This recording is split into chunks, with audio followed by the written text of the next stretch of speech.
Yo, Stig, what's going on? Hey, welcome. Good evening to you. How you doing, buddy? Welcome in.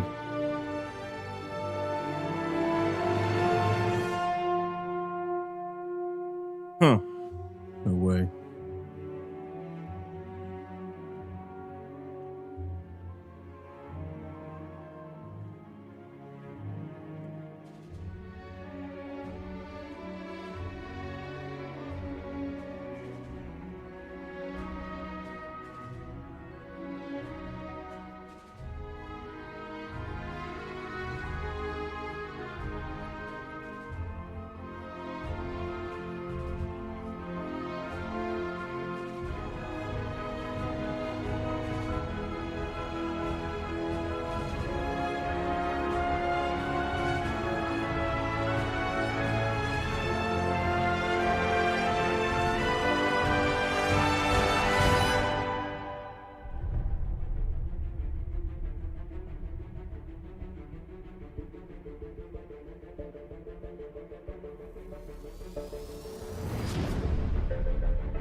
Okay, hello everyone.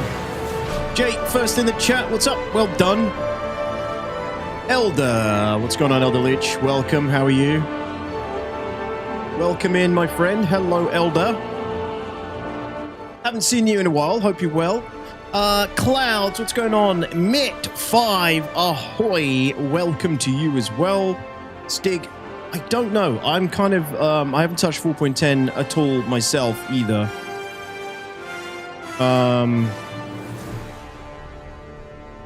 I didn't touch 4.10 much in PTU, and I don't know if I'm even going to touch it much now that it's live. Frankly, I might just be waiting until 4.11's dev cycle at this point. I'm kind of like 4.10 is, I'm done with it already. But we got some big news to cover today. Right as I was going live. Fox-Yo. I just saw this. We got another letter from the chairman. My goodness, they're rolling out all the stops right now. They're rolling out all the stops, CIG. We just got a letter from the chairman that's just dropped as well. And we have the Inside CIG Siege of Orison video to cover, to watch that I haven't seen yet as well. And then they've also dropped a big comlink about improving the live experience. So, you know, this, as far as I can tell, this is the damage control right now. This is the damage control going on. The fallout from, you know, the last year, I guess, for this year, and the SCL and all that crap. This looks like the damage control. They've just dropped 3 big things all at once. So we're going to take a look at all this stuff today. I don't know if I'm going to be playing 4.10, like I said. It's really quite a nothing burger of a patch, really, for me personally. I'm done with, I feel like I'm done with Siege of Orison. I'm going to have to run it at least once on the live build, but I just find Siege of Orison a little bit boring and repetitive for me, and I've done it like 5 or 6 times in the PTU. I don't feel like I want to do it again. Defo07s, how you doing, buddy? Scarab, what up, dude? How are you, man? Bit of both, Mitt. Yeah, bit of both. Andy Kai, how you doing, Andy Kai? Thank you so much for the 58 months of the Prime. How you doing, Andy Kai? Good to see you again. Very well, thanks. Glad to hear it, Elder. Good. Coffee, hello, Coffee. How are you, buddy? Harbeck, what do you mean? It's awful. Siege is fun. Are you enjoying it? Have you done it on PTU yet? Defo Damage Controller saw on Reddit that limited camp ships didn't sell out in the last round for a first. Yeah, I did see that as well. I don't know if that's because they are all Warbond. I don't know if that's normal. Mitt, are they normally Warbond only when they sell those? I think they were just... not Warbond. Yeah, Warbond. So I think usually the ones that sell pretty quick are probably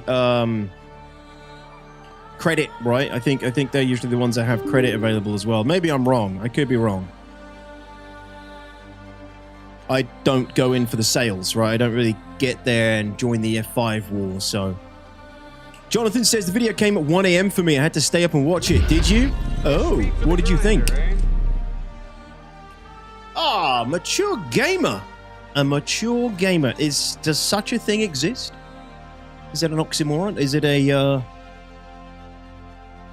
unicorn we have here? Mature gamer. Thank you very much for becoming a media member and meat bag. Appreciate that. Thanks for the support there. 07 to you. Thank you.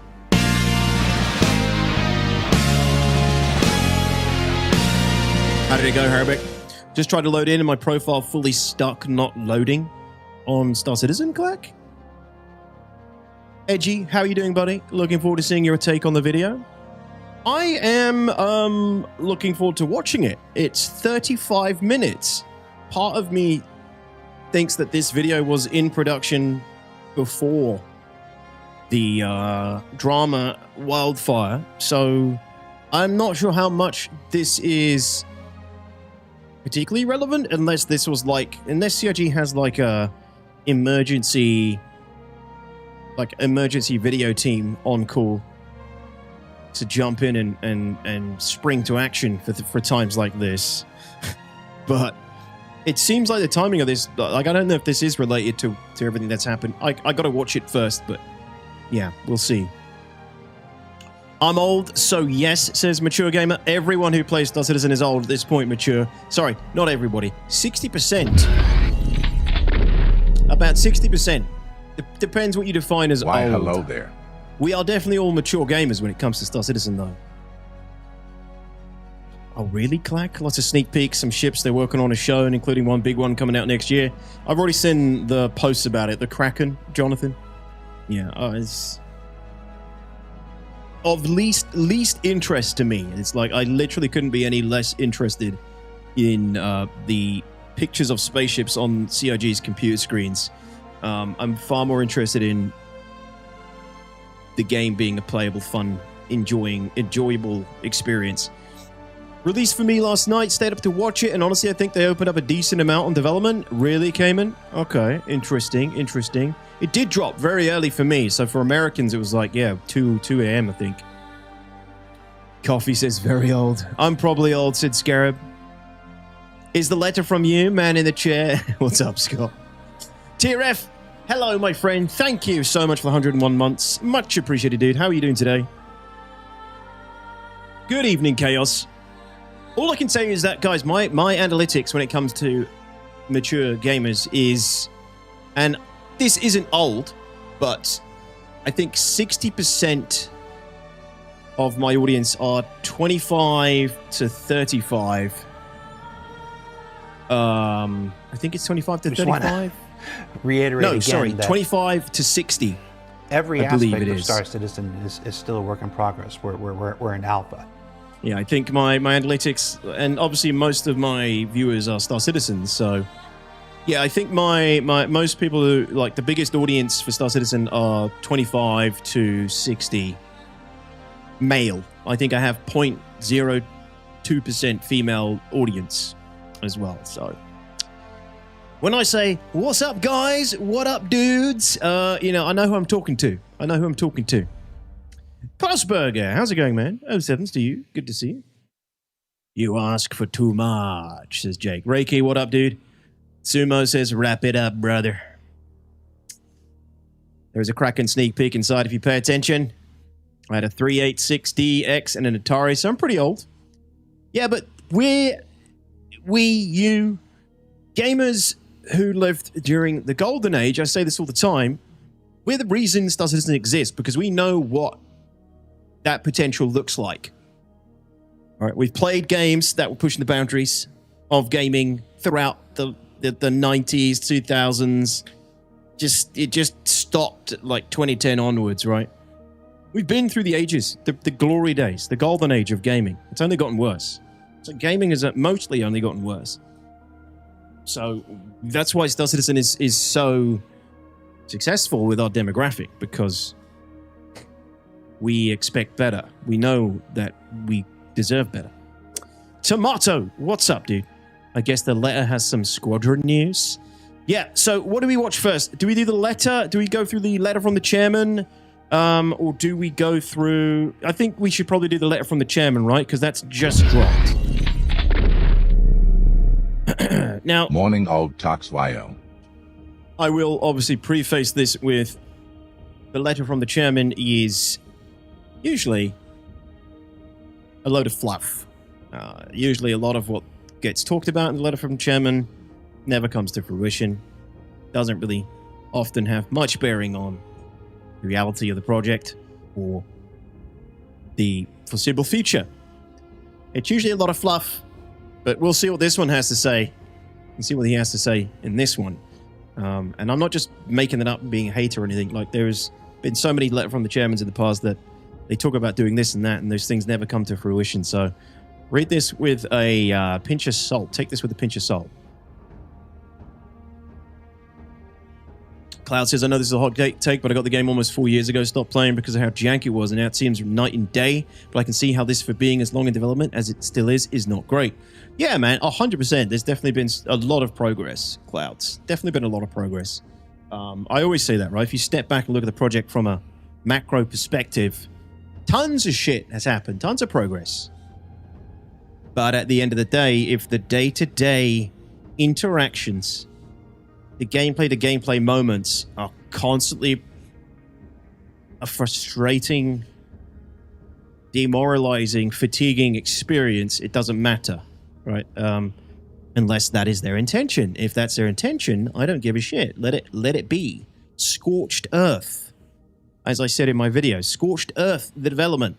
Cook it until it's, ashes. Just put everything in it and fuck the playability.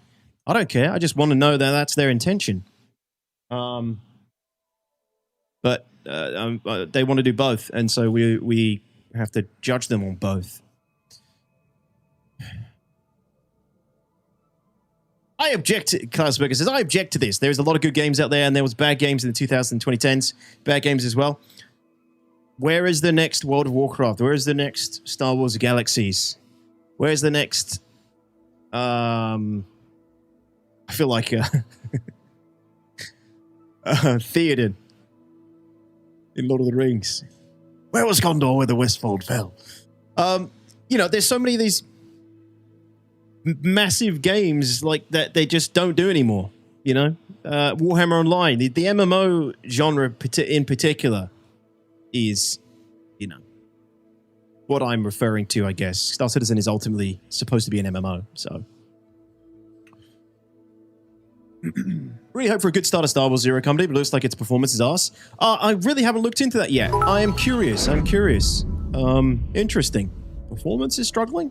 We had tons of progress, it's true. Everything is so good that we don't even know what could be improved. It's the best.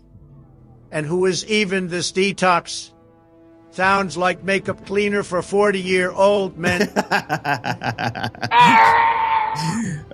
Thank you, Klaus, for the 100 bits. De Gunther, thank you so much, sir, for the 56 months.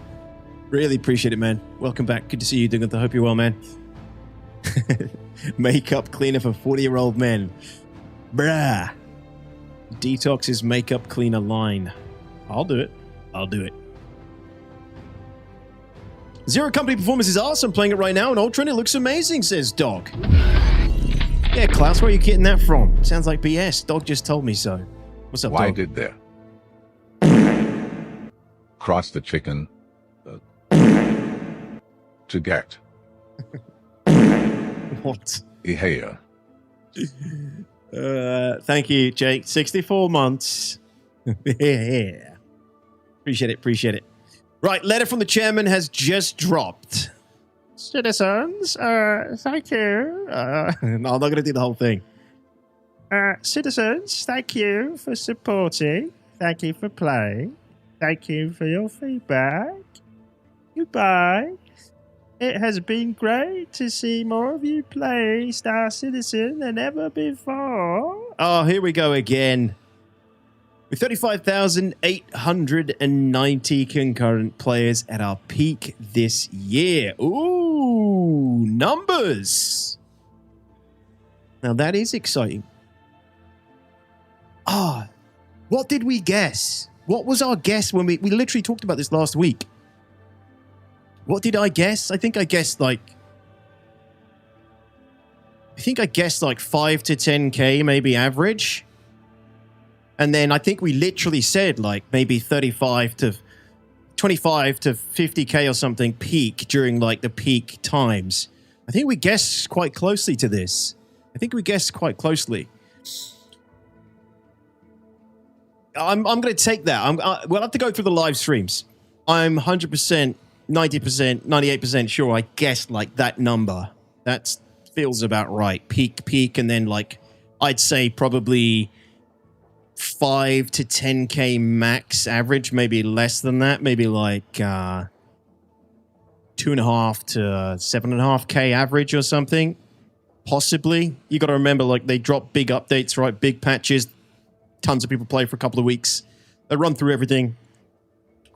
Then that 35K peak drops off considerably. How many thousands of people follow the game closely, but only check out the latest updates and just check out what's new in the patch before moving on to something else. So probably about right. Nikai, what's up, dude?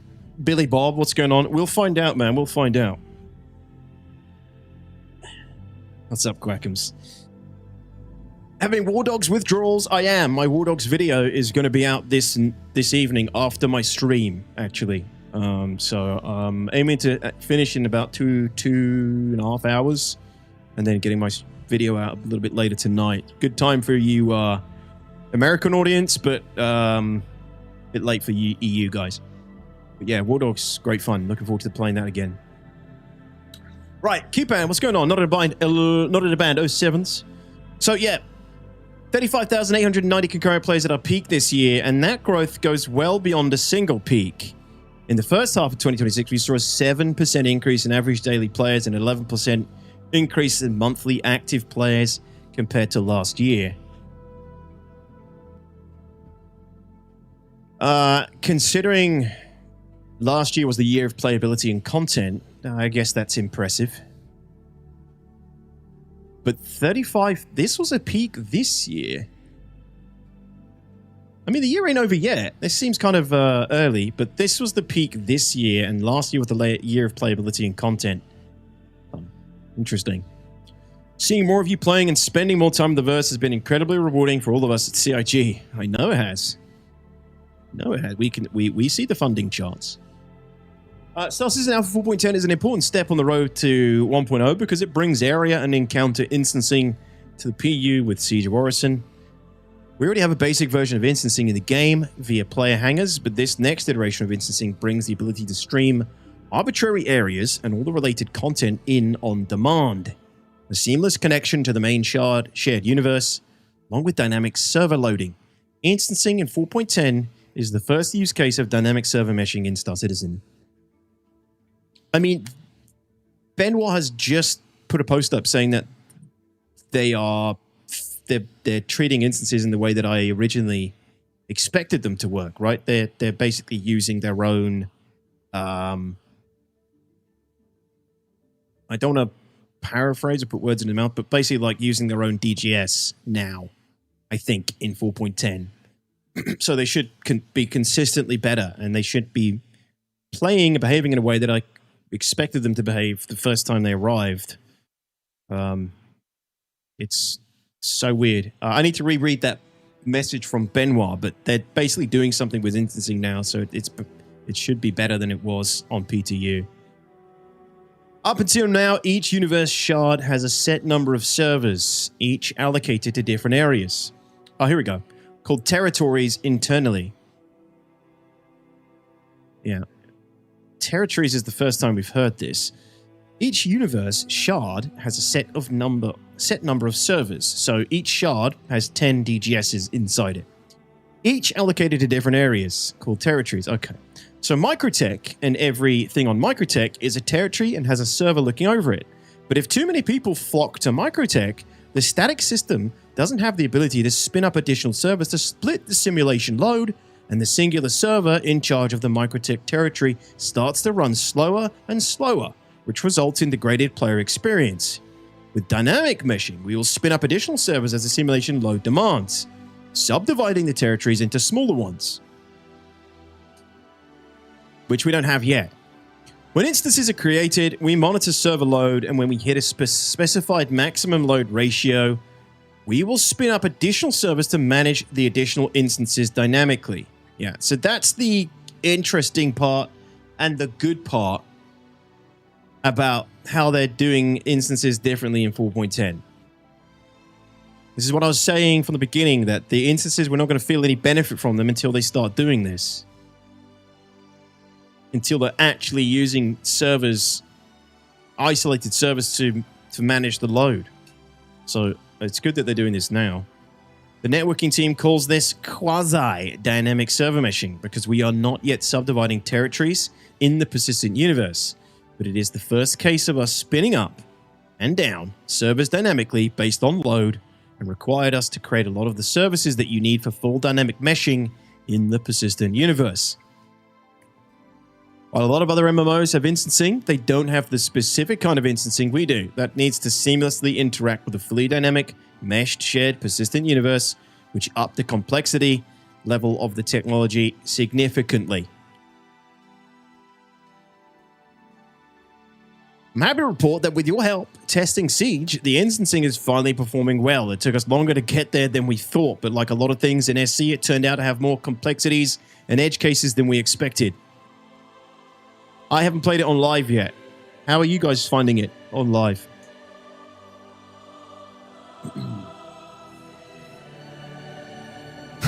What's up, Space? Have you guys been playing much of... Have you guys been doing Siege on 410 live yet? 35k peak is really not much compared to Helldivers peaking at 150, 170k for each major update. Yeah, it's crazy. It's crazy. And then you look at how much money they're making every month and how much money they're making with all these sales. I mean, is it that 35k? Is it a mixture of that 35k and the people who are just watching and buying stuff and not playing? It's crazy when you think about it. Same here, says Rayber. Was pretty smooth for me yesterday, says Dog. Pretty smooth. Only heading there to try it solo. I'm waiting to do Siege till tonight with the IMI. Not had a problem yet, says Budsy. I did Siege last night. It was pretty good.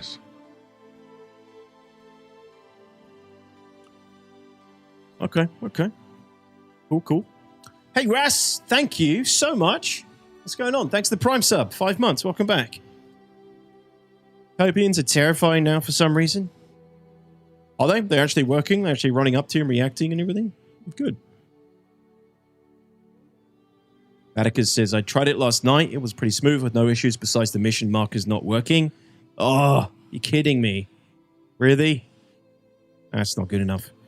As part of today's launch, we're sharing a video about the process delivering 410, which I'd recommend that you watch. Star Citizen has been made possible by your support over the years, and one of the key aspects that encourage that support is how open we have been with development, sharing our failures and successes along the way. How open we've been with development. This is the most closed year so far. Over this year and last, I felt that we've been sharing the process of building SC less and less. Okay, yeah. Many of you backed for how open we were in development, and it's much easier to understand why things aren't always perfect when we share the process, and you can see the difficulties of achieving what is the most ambitious game in all of gaming. This video is the first step at getting back to going behind the scenes. Everyone at CIG is passionate about SC and doing nothing but the best work. Sharing more of our development is a great way to show that, so we're getting back to our roots. So I wonder if this finally does have something to do with Ollie coming on board. It's just so weird. Why wouldn't Jared? Why did Jared seem to move away from this? Why has this change come around now that Ollie's on board? Why wasn't Jared pioneering this shit anyway? He knows it best. Don't know, but either way, maybe this is a result of them having someone on board who is putting renewed energy into creating the content that shows us the behind the scenes of CIG and gives us a little bit more of a open development content to look forward to. So we'll watch that video in a minute. That dropped very early this morning. Also want to take the opportunity to clear up misconceptions that I see in community discussion. The biggest one I see floated in Star Citizen's technical issues are due to its engine choice.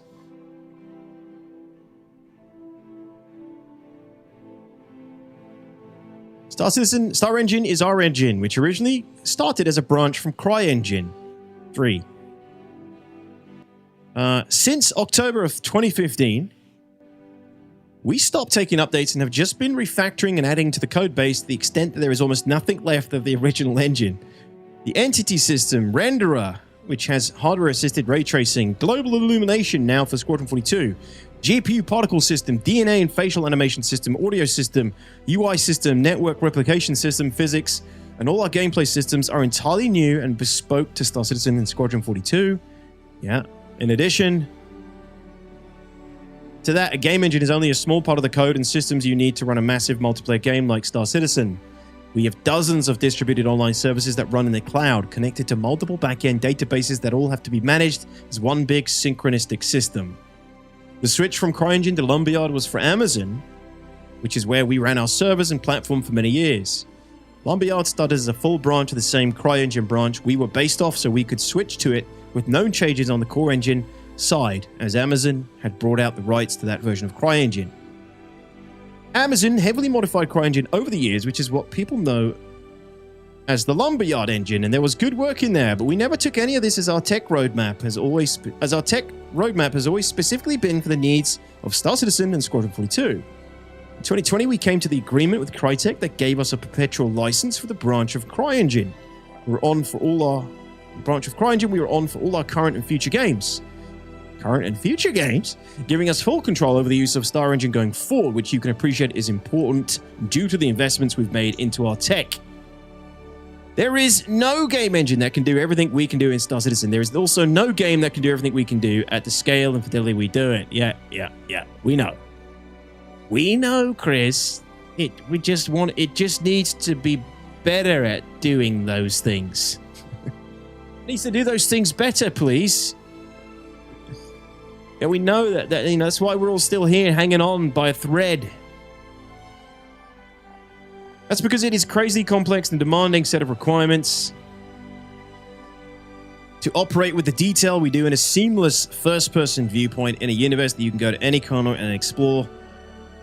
Every letter from the chairman, he says all this. He sells the game to us again, all over again. Like, I guess he's got to address the new backers who are, the new backers who are becoming jaded as well. They need reminding about why we're all here. Like, I don't need reminding personally. I always have to remind myself why I'm here and why I still back this game, because there's no other game like it. No other game allows you to do this kind of shit. Every planet or moon is fully realized and circumnavigatable on foot. Yep. By vehicle, yeah, or by ship. By vehicle is a stretch. Every vehicle operates like a real one.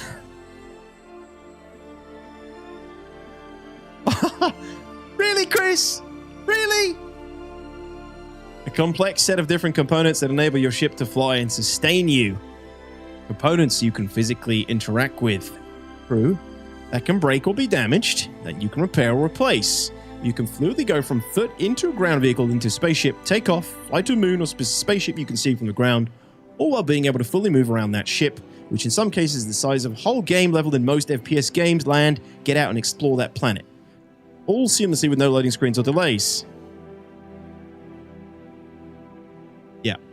I'm on board with you there, Chris. I agree. Incredible shit. This is all incredible shit. You don't need to win me over personally, but there's probably some people that needed reminding. Is the music loud? Building a tech stack that can deliver all this is a crazy investment in both time and money. To put the resources in perspective, our core tech group is 146 strong, with 106 engineers in it. Wow, that's insane.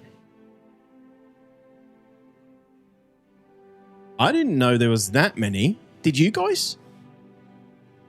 I wonder what falls under core tech. I wonder what specifically falls under core tech. I guess that includes everyone on the network side, everyone on the live PU side. The engine, wouldn't that include people like Thorsten, who would work quite intricately with the engine, if I'm not mistaken? Thank you, Klaus. I think I pre-ordered the game 10 to 15 years ago, still not out. What's up, Nappa? Chris, there are too many people for stability. Reality, how did that 4-person demo on a dedicated server go? Yeah, Jake. No, he's right every time I hit a pebble in my car, I go flying. Yeah. Let's not get into the ground vehicles. 100 engineers. I would have expected that for the amount of money they make. He says in the first line. This is our engine. Oh, he does. This is our engine, tools, and back-end team dedicated to building the technology we use. Yeah, so.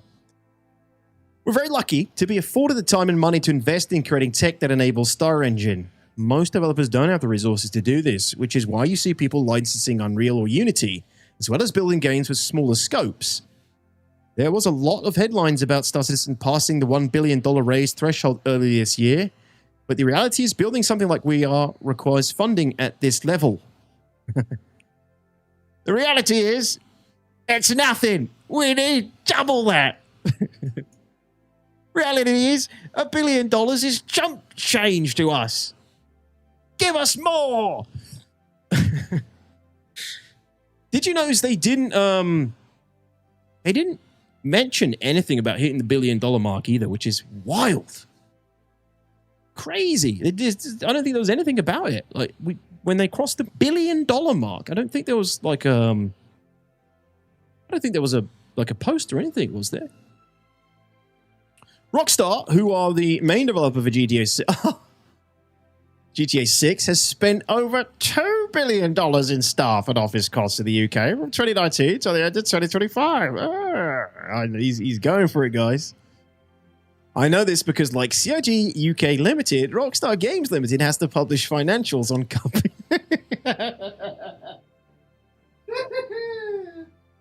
Oh, man. This is funny. I don't know why this is funny, but this is funny. This is like, this is like the two popular kids in high school slinging shit at each other almost. And so their costs are public. This is not to criticize them at all. I love their games and their ambition and their money. And commitment to gameplay married to fidelity and scale is awe-inducing. I am pointing this out as it takes this kind of funding to build games and technology that do things you haven't seen before.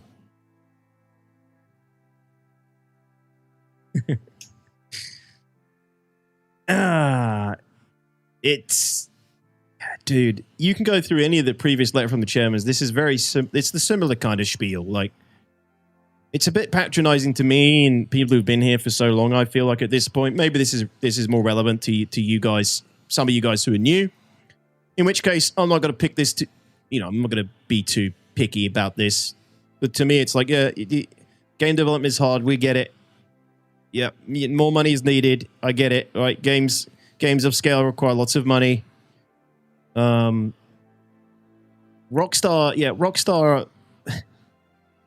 has spent over $2 billion from 2019 to 2025, but that's money, they obviously made releasing and finishing lots of video games as a development studio that were all incredibly successful. Like, there's no comparison. It's not you can't compare yourself to Rockstar Games. Like, I get it. Like, I'm putting this out that it takes this kind of funding to build games. Yeah, we know that. We know that, A few $1,000s myself in the project, and I'm sure you guys have thousands of dollars out there in the game as well.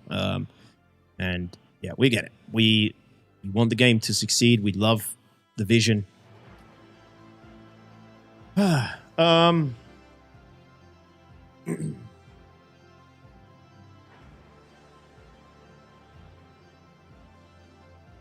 Okay, all right, yeah. Maybe not a lot of games through Rockstar, but the GTA franchise, it's been going for years.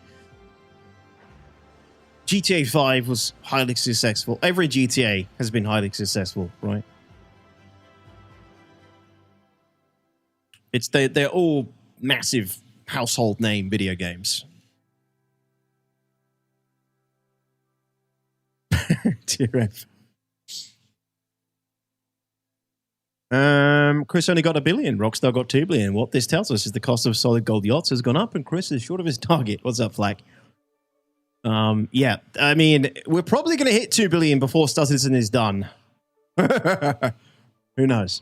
The second misconception I see thrown around is that Star Citizen has a skeleton crew and all the resources and money is being spent on Squadron 42. Now, this is interesting. I want to hear about this. I want to clarify here. Outside of CTG, what's CTG?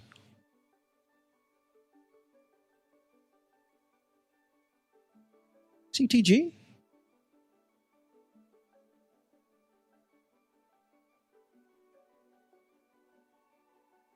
Shark cards for a C win. Core Technology Group, Mass, thank you. Outside of Core Technology Group, we have a further 611 staff in development across our 4 studios. For the last couple of years, we've been split approximately 50-50 between SC and Squadron. Before that, it was more heavily weighted to Star Citizen. Really? For the last couple of years, we've been split approximately 50-50. Before that, it was more heavily weighted to Star Citizen. Really? I mean, that's interesting. Kind of raises more questions than it answers, though. Like, okay, what the fuck were you doing for that time? Coming up with things like hover mode and 5 different flight models to screw around with. One of the reasons that Squadron 42 has been taking the time it has is that we were always reassigning resources onto Star Citizen to get the patches out, which pushed back Squadron.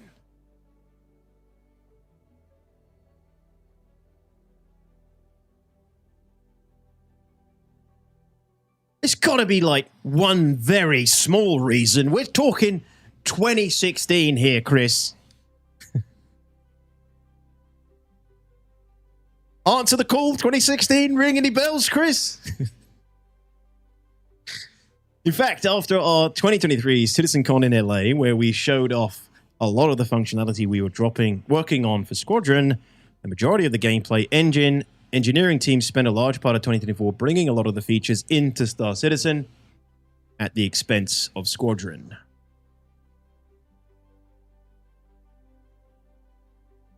What features, though? Towards the end of 2024, we decided that couldn't continue, so we shifted the balance back.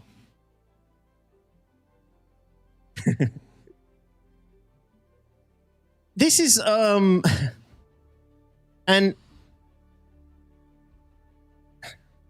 towards the end of 2024, we decided that couldn't continue, so we shifted the balance back. Like, this is the kind of, when people say the game has been mismanaged, these are the kind of things people are talking about. Like, they're not just pulling that idea out of their asshole and making it up. Like, this is the kind of mismanagement we talk about, right? It's this constant yo-yo, the pendulum swinging, and this constant one step forward, two steps back approach that the team, like, you know, keeps doing. It's just this so erratic. Things just feel so erratic all the time. Decisions being overwritten, you know, constantly, and different development approaches, and this is what we mean by the mismanagement. And yes, it's open development. It's, you know, uncharted waters, all that stuff. But 14 years in, at some point, man, you gotta get a grip on this.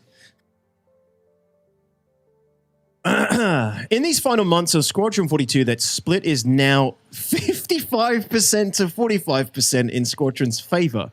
It's very particular percentages. Ensure we get Squadron 42 bug-free, polished, and optimized. Because the sooner we finish Squadron 42, the sooner the majority of the development staff can focus on bringing Star Citizen to 1.0. He said it. He said it.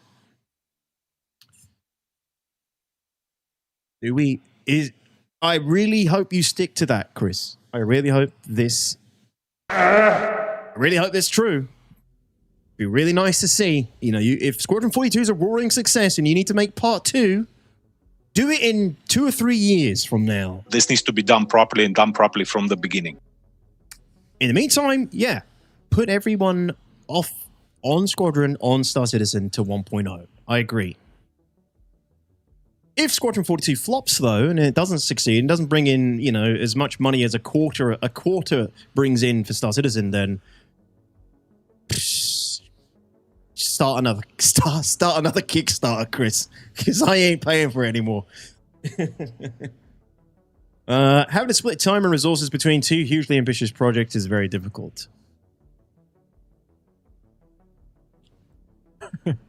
Yeah, I know, Cupan. Yeah, I hope so, Vaticus. I hope so.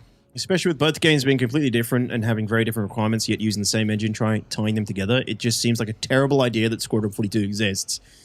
Yeah, probably, Scott, right? Like, they say up here that they were porting features across from Squadron to Star Citizen. Like, I wonder how easy that is, how well that works.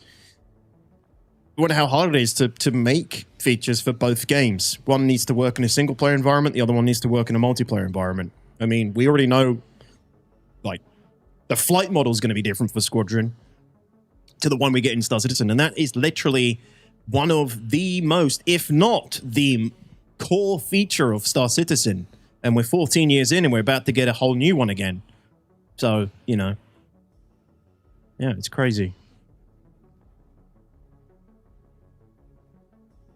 We're finally sticking to a plan 14 years later, surely. Yeah. At Citizen, which brings me to the last thing I wanted to touch on, Squadron 42's release. At CitizenCon 2024, we announced we'd ship in 2026. Oh, here it comes. Here it comes! Our plan was to release in Q4 around IAE, but much like the rest of the industry, there is no way I want to launch my spiritual successor to Wing Commander, a game that has had 12 years of blood, sweat, and tears invested into it. We started Squadron 42 development in 2014 as 2013 was opening studios, hiring people, blah, blah, blah. Launching into the attention buzzsaw of GTA 6. While GTA 6 isn't launching on PC this November, pretty much all outlets and most content creators will be all over it, not leaving a lot of room for other coverage. Oh, those bloody content creators.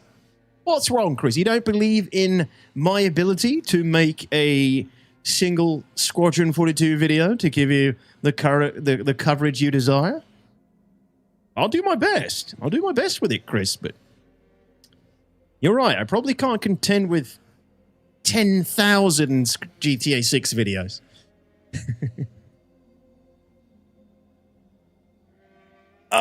We've taken a look at the release I was watching windows. poor DTOX, and it was not a pleasant sight. We're taking a look at the release windows at the start of 2027 and decided that Q2 provides a better time for Squadron 42 to release. Q2. Really, I would never have gone with Q2. Q1, Q3, or Q4, but not Q2. Wow. Well, there it is, guys. Another date.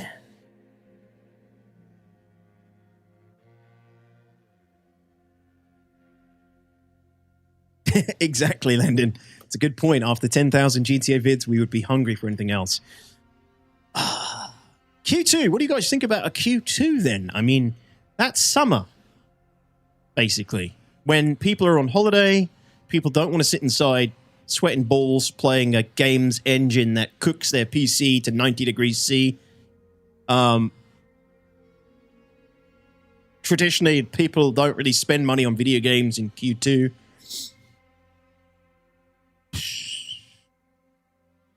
Yeah, it's just usually not a great time, is it? Is it not? Just nod your head. Q2 ain't happening. Q4, mark my words. Do you think that is the play? Do you think Q2 is the play because that gives them a good window to delay again? Possibly. Oh, Q3, Q4 might be the PC release for GTA 6. Good point. So why not Q1? Game isn't ready. Game ain't ready, I guess. It's just not ready for Q1.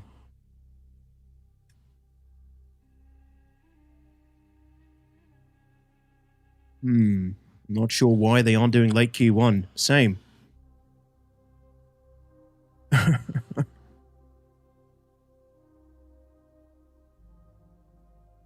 Honest sake, they're using GTA as an excuse to cover for the fact it's still a mess.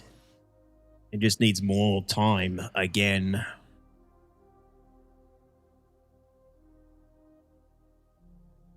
Only a 1 year delay this time. We are progressing. What's up, fool? GTA Online is usually 13 months after, perpetually 2 quarters away from releasing. Chris is a master of setting up delays. He really is. Lies, deceptions, every day more lies. Baby Kosh says, either not ready or Q1 will be a market push with advertising. You got to find out for us, DTOX. Well, if by the time the event rolls around in October and I'm still going to it, I'm still not 100% sure if I'm going to be able to go. Regardless of whether I go or not, whatever they allow you to play during the Squadron 42 event will be their strongest piece of the game, right? It'll be their most playable, most bug-free, most strong word-of-mouth presentation of Squadron 42 that they have. So if that was in any kind of bad state, then there'd probably be a big reason to worry. But I imagine whatever gets shown at the Squadron 42 event will probably be quite safe.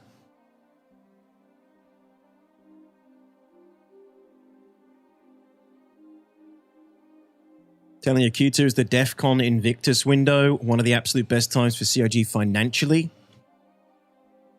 Yeah, with their loyal, engaged audience. They don't need to win the engaged audience. They need to win the non-engaged, the normies, the non-Star Citizen players. Q2 is like milk the cow season, milk the cash cow season. They need to be hitting the people who haven't put any money into the game. I've already got Squadron 42. So do tens of thousands of people who are already back in the game. We already have Squadron. Thank you, Scarab. Me and my brother do that impression all the time. Lies, every day more lies. Q2 to Q3 features, SGF and Gamescom, both great to bring the game to a broad audience. Summer Games Fest is true. True. Apparently, dropped Squadron alongside ILW to absolutely juice funding during the sales window. Juice it.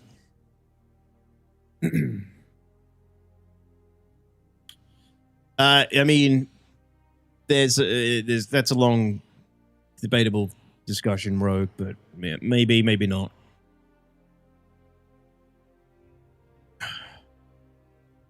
We're allowing a small number of original backers and long-time stars and content creators an opportunity to play Squadron 42 this October 9th and 10th. We'll be making further announcements about our release plans during this time and a specific release date shortly afterwards. I know a lot of you will be disappointed to... I knew it. I know a lot of you will be disappointed to not be playing Squadron at the end of this year, but it's the best thing for the project as it is truly something special. So needs the opportunity to have the focus of the wider gaming world. Yeah. We've only all saw this coming like a freaking year ago. Like, we know. We knew this was coming. Did anyone here still believe this was coming out this year? Where can I read this? I will put the link in the chat for you, man. Here it is. Coming up, the letter from the chairman for everybody.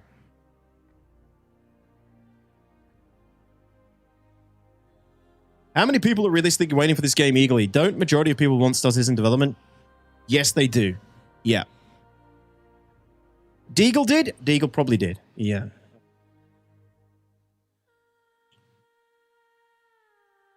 No one's going to be on holiday. It's El Nino. Everything will be on fire. True that. Yeah, that's what I mean. It's going to be so hot. Gaming is going to be... It's going to be a tough call to game.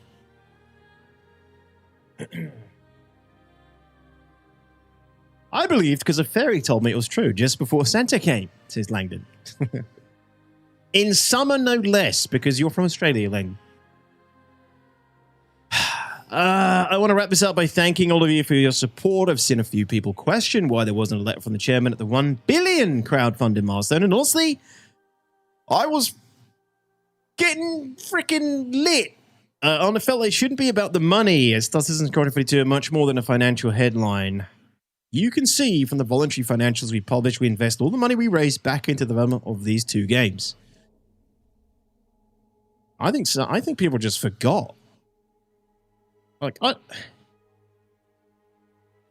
they've always talked about the milestones. I guess it's because they know that, and maybe this is it. It's because they know that all the press is going to make all the hoo-ha about it anyway. But why not beat the press to it with a heartfelt, $1 billion. They raised $1 billion from you and me and all of us, purely from money we've given them to make Star Citizen, by the way. Not 90%, pulling a number out of my ass. Most people wanted Star Citizen. We funded Star Citizen, right? $1 billion isn't something, even if you felt it suddenly had a change of heart and felt it shouldn't be about the money, even though you've just, told us that video games are expensive and they wouldn't happen without us. Why not beat like the headlines and the poop slinging articles to it with like a really heartfelt video or a celebratory live stream, or not the anniversary live stream, something like that, right? To commemorate the fact that you've raised $1 billion to make your dream game and spend as much freaking time as you possibly want making it. Why wouldn't you celebrate that? Shouldn't be about the money. As Star Citizen Squadron 42 much more than a financial headline. Okay. In reflection, I was looking at this wrong. The $1 billion is a testament and celebration of all of you. Okay, this is what I just said. The backers and community members that have given me and CIG your faith and patience, that have stood by through thick and thin, all of you that have held the line. It is a testimony to the power of a collective to make something unprecedented happen. No publisher or private equity investor that would have the patience and willingness to invest in the long term like you have. You raised $1 billion to make something that could not exist otherwise. For that, I'm incredibly lucky and humbled. There's some amazing things ahead, but even right now, I feel that Star Citizen is special, and that is because of all of you. Hope you enjoy Alpha 4.10, and I'll see you in the verse. Yeah. So it's a little PS. PS, thanks a lot.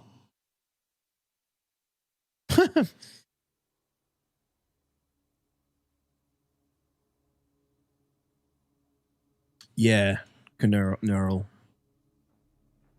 It's a bad look to the wider media to be boasting about the amount of money you've made when it's a decade later and there's, to the layperson, nothing to show for it. Maybe, but they're gonna shit on you anyway, Nakul, right? They're gonna drop those articles anyway, shitting on the game and saying nothing's happened for $1 billion. Why not drop a video that says, fucking hell, thanks for $1 billion. Here's the shit we've done for the last 14 years. Freaking montage of all the things they developed, all the things they've put into the game. Show off all the events and everything that's happened over those 14 years. You know? Just, it almost feels like everyone forgot. I think people just forgot, or it just isn't big news anymore. It's like money, money, money, right? They're making so much money year on year. Obviously, at some point it's got to peak and then dip a little bit, and hopefully Squadron 42 can pick up the slack in that sense. But I don't know. Maybe it's just because it's just not as important anymore. But marketing never misses an opportunity.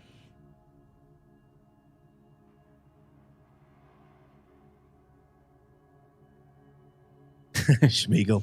I mean, the letter is great, but I feel like a video would have been better. Most people won't even see this. There is a video, Mr. Mason. They were going to watch that now. You know, my overall feelings are, yeah, it's a lot of the same old we get in pretty much every letter from the chairman that I can remember, but maybe I'm misremembering, but usually they go just like this. They start off, at least the last 2 or 3 have been like, we've got the best concurrency ever. Game development is hard. Here's a couple of the surface level issues we experience, but not really getting into the weeds or roots of any of the big problems that the community has with the game. Thanks for the money. Thanks for your support. And here's to the next game development period, usually, is how it usually goes. And this one has kind of been the same. Oh, and they usually break some sort of, letter from the chairman usually breaks some sort of tough news. So the Squadron delay was obviously the big news here. Yeah, Squadron delayed till 2027. I think no one was expecting it to come this year anymore. And he's addressed that in the letter from the chairman. I wonder if they're going to post anything else outside of this letter from the chairman about the delay.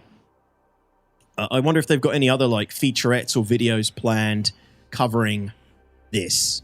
Covering like Squadron and the delay, or reasons of, you know, maybe a little bit more insight into what's going on with it. I mean, do we really need anything? Probably not. But Q2, interesting time. Interesting release window. Yeah, Urea, yep.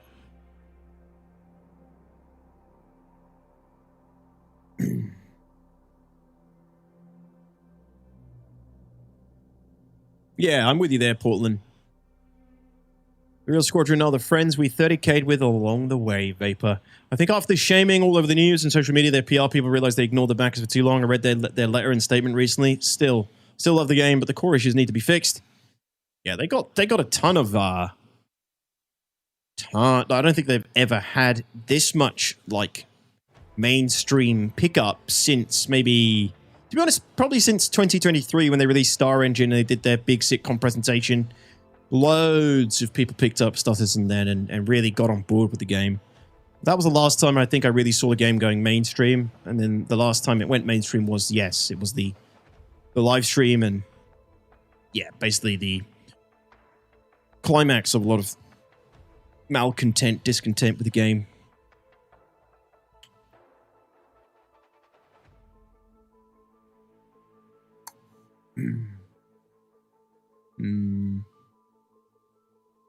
So SC 250, 400k, we took all the rest.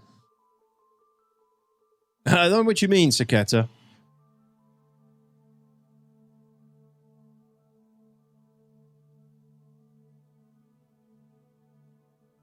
$1 billion isn't the same in 2026 as it was in 2016. It's chump change. Can't even launch a decent rocket to Mars. Yeah, I mean, obviously, obviously, it's $1 billion over since 2014 isn't a lot of money for developing a game like this, for sure. But it is all, it's backer money, and it's money that was mostly generated towards Star Citizen. And they're doing okay, from what I understand. They're doing okay.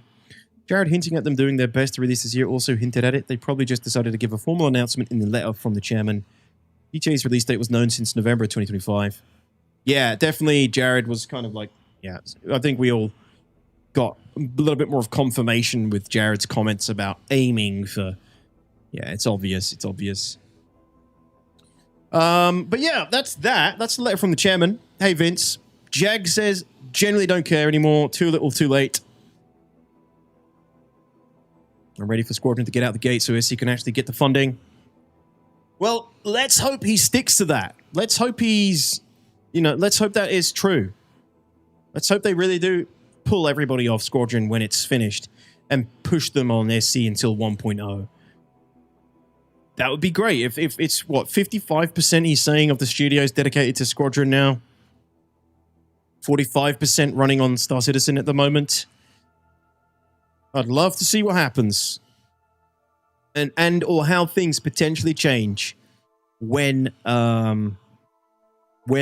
they put everybody onto SC. I'd be very interested to see how it changes. Yes, Izzy, a delay, my friend. Yep. So alongside this morning, they dropped the inside Siege of Orison video, which looks like the videos of old. It looks like the kind of videos we used to get about the game's development, and I think this is a byproduct of Ollie coming on board now. Just very strange that this sort of thing didn't really happen lately with Jared, but basically what we're building with Star Citizen is freedom. 4.10, the technology is brand new. Instancing is complicated, but it doesn't mean that we shouldn't do it.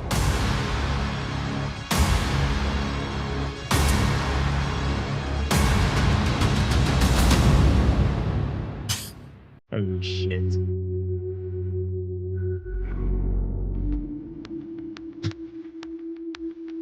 What makes Star Citizen a unique experience is the fact that it's vast and it's open, it's a multi-system game. So when we're trying to have instancing come on and be this seamless experience, that is a large technological challenge to undertake. There's a lot of changes we had to do to the engine, which affect how the content is built. But then instancing creates an opportunity to tell stories and make content for a certain aspect of Star Citizen. Instancing is the first use case of us dynamically loading up servers for the simulation, and that's the first step to the fully dynamic server meshing, where that's the goal that we're moving towards.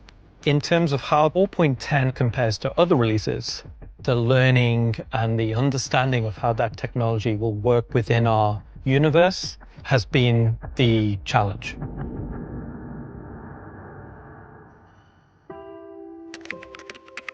I've always wanted to sort of get lost in a science fiction universe, and I want it to be fully immersive, and I wanted it to always be my point of view. So basically what we're building with Star Citizen is my kind of dream sandbox freeform game.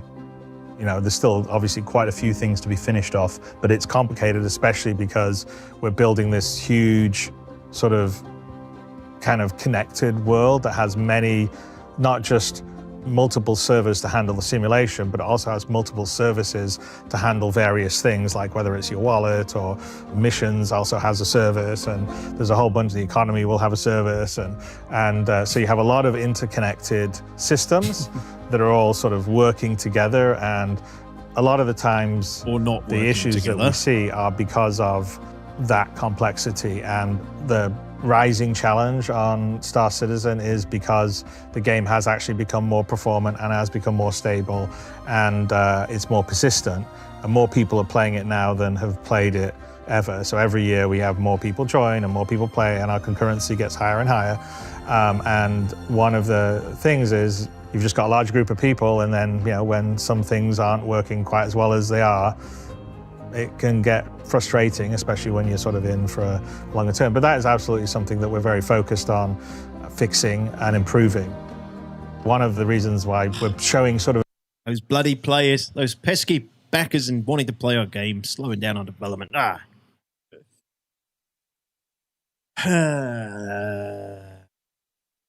right. It's a lot of game development is hard again. We've just heard all that from the chairman so far. That's what I'm getting. That's the vibe I'm getting. We're getting a very well-produced video. This is very high-level production quality. They can't have made this in response to the stuff that's happened over the last few weeks. Like, this must have been cooking previously. a little behind the curtains. Like we used to, I really felt like when we first came out in 2012 and, we started, the whole crowdfunding campaign, we were one of the very first people to say, hey, open development. It's not just we're going to do the crowdfunding and then close our doors and come back in X number of years when the game's finished. It's like, no, we're going to bring you along with the development. No one here enjoys the game breaking and not working. Everybody working on Star Citizen really cares about what they do and they love what they do and they want to make the best game possible. To build what we're doing and the tech in terms of having that seamless experience where it's all from your first person, you can walk in to a spaceship and fully interact with it properly, that has fully physicalized components, and then see a moon up in the sky and take off and fly towards it and land on it without any loading screen and have all that level of detail and fidelity. That requires Yes. We know. Brilliant. It's brilliant. It's just it's brilliant, but if I take off from that planet and fly to that moon seamlessly, and when I get there, there's a bad guy that I need to kill, and my fucking gun doesn't reload, or he shoots me and I can't heal myself because the fucking pyramid device fucks up, or I can't even get there because the star map doesn't set the route. It's like, that's our frustrations. That's what we're annoyed about. Like, we know the game is so amazing. There's all this amazing stuff out there. Reiterate again that. But if you can't every aspect of Star Citizen is can't interact with it we're in properly on a day-to-day basis on the gameplay moments, that's what we're angry about. That's what we're frustrated about. This video, I don't think, is a response to anything in particular. I think this is maybe a new initiative of content to cover big patch drops, maybe. Although this is obviously this is starting off with a far more broader development overview. I imagine they're going to get into the weeds of 4.10 in a little bit. Do you think this is an emergency reaction, Ras? This seems like it was in production way before that. Something like this takes a while to make. Plus, they got to get all these people. These are all the heads, right? These are all the lead guys. I don't think they all regularly sit in the cinema room and watch stuff together like this. They've got to align schedules and make sure everybody's available. Everybody's together in the same studio in the office on the same week to film all this shit. And then they got to go away and edit it and make it and get the crew in. This is a long process to put something like this together. I don't think this is an emergency reaction to stuff that's happened. Maybe it is. I don't think it is.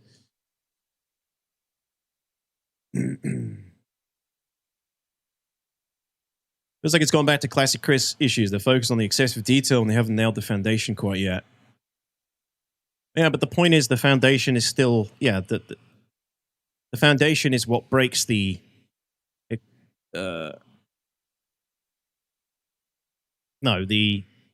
foundational issues are, the more they put in, the more it breaks the day-to-day stuff for the most part. The everything, yeah. Yes, it was, Misa. Anyway, let's keep going. Very, very, very specific and hard to write technology. It's why people haven't done it. And it takes a lot of effort and work and technical. Fucking Elliot in there. and hard to write technology. It's why Right, you see, so when we do the live stream, I'm going to take down everybody on my team. I'm going to shit on Ollie. people haven't done it. And it takes Benoit's like, a lot of yeah, effort yeah, I and got a few work and things you can technical do. knowledge to do that. We're lucky to have a lot of incredible people on all the levels, on the creative level and the technical level, but it's still hard to do. But when it's there, it will be an experience like nothing else. I mean, I truly believe that like why people are so passionate, I mean, on both sides of the thing, right? Like it's because it does something that you don't normally get. And I also think that you sort of, a lot of times people sort of forget that's what, you know, that, and they forget like all the things that have happened, the advancements that happen. So they're just focusing on this thing right now that isn't working and they're frustrated with, which is okay. But if you step back from it all and you go, okay, look at all this stuff that's been built and it all works together. For me, that's like Star Citizen would be freedom. 4.10 is a unique challenge because it's Oh, yeah. 23 days until launch of 4.10. The other thing was August 3rd. This is not a response video to what's happened. I think it was, Mace. AK3B.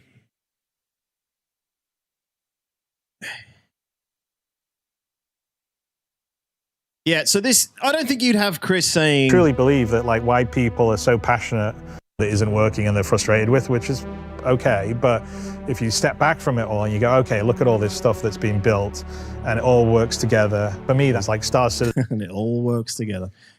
I don't know. It's kind of addressing it as well. I mean, I always say this, right? If you step back and you look at the game, they're definitely making progress. No doubt about it. In many ways. In some ways, not at all. Would be freedom.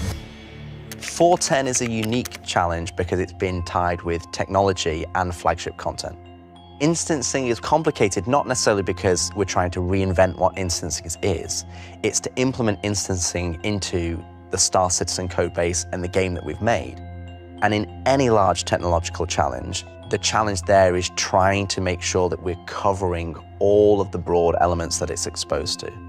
Now, and that's not even to do with the content side of things. The content side of things actually makes it simpler because we know that we can guarantee that the players are going to come in at a specific area, they're going to work through the content in a specific manner. You know, we're able to control that and provide a more cinematic, that more curated experience. That's what I said when instancing was up for debate and when we first started getting it. I said I was in favor of instancing, you know, and the benefits that they're going to get. Like, my problem with instancing and its first implementation in 4.10 PTU was that we didn't seem to gain any we didn't get any performance gains.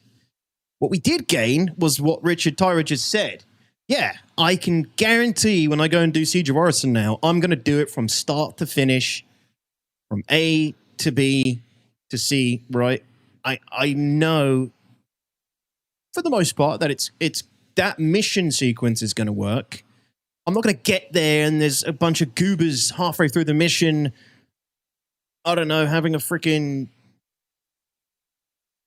car show in the middle of the freaking run or something, or a ship show, right? You know, it's going to give me that experience that I expect every time. That is a benefit of instancing when it comes to linear PvE content. But the real benefit I wanted was the performance gains, which we didn't get in 4.10 PTS, which is why I was annoyed with it. We didn't get like a particularly better experience than what we get in the PU. I still don't think we have. I think they just need to make better PvE content and better AI, to be honest. I think Siege of Orison's a good start, but they can do better. But now that they're changing the way the instancing's working, they've only just talked about it. They're actually going to start using dynamic server mission now for instancing. So they're firing up servers for your instances, I believe, or dedicating more resources to the instances that you're playing on 4.10 live now.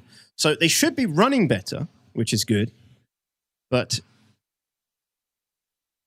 yeah, my point is that it's great that we can now do content from start to finish and it plays how we expect.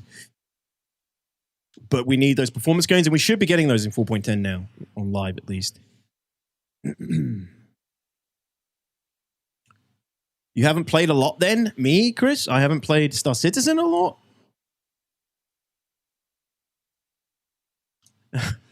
They have to implement instancing into a game they had no intention of instancing. No doubt that SC has been mismanaged all along this development path, but it's mostly to do in the constant change to direction and focus while trying to keep the fans happy. Yeah, to some degree, for sure. I made my CitizenCon breakdown video 2025, October last year, when they started to heavily lean into instancing during the CitizenCon Direct.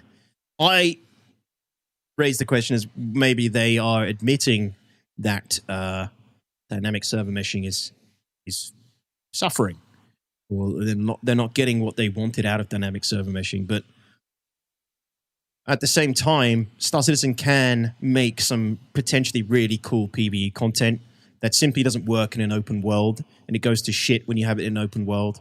Either way, I'm all for instancing coming to Star Citizen if it's as long as it's used for PvE content. No, the guy that said it's the most buggy game he ever played. Oh, Chris, got you. Sorry.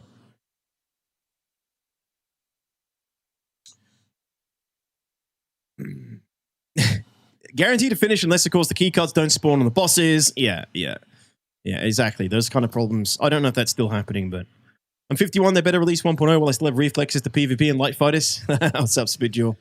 How you doing, man? But it adds significantly more challenges on the technology side, where we've got lots of different people coming into a specific area and then they're all being instanced off. So marrying those two together and then trying to deliver it to a live service like Star Citizen is a significant challenge. Well, ultimately, the patch wasn't ready to go. And I think it's black and white. You know, we never want to release a patch into the wild that is in a position that we think the players are not going to enjoy. What? Richard Tyra? The patch always goes guy? The guy who literally said the patch always goes on the road to 1.0 is telling me the patch doesn't go. The patch wasn't ready. You gotta be shitting me.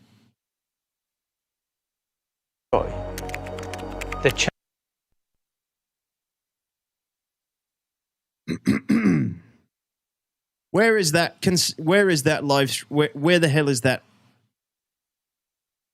Where is that video where Richard Tyra says the patch always goes? Absolutely, I'm not having it. I'm not having it. I won't have it. I just want to reiterate again that every aspect of Star Citizen is still a work in progress. We're in alpha. Dude, he kind of said it 4 years ago. All right, I'm going to be probably looking for that for too long, but he said it, guys. The patch always goes was Richard Tyra's ethos for pushing the game forward and getting it closer to 1.0. And I always was like, yeah, I'm fine with that. That's fine. And I think it's black and white. You know, we never want to release a patch into the wild that is in a position that we think the players are not going to enjoy. I'm sorry, that is bollocks. It's absolute bollocks. Are you telling me they releasing the Ironclad in the condition that ship was in 4.7 or 8, whatever that patch was good enough for the players who bought it and literally it was almost unusable? Let alone all the content and features and the patches that have launched over the last 6 months with many unplayable factors. I mean, 4.7, anybody? Is a 4.8? They're very recent patches.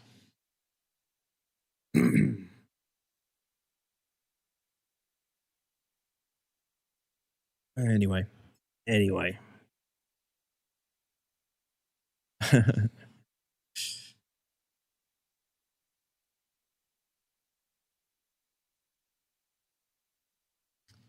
He said they don't want to release the patch. He's never said they wouldn't. Yeah.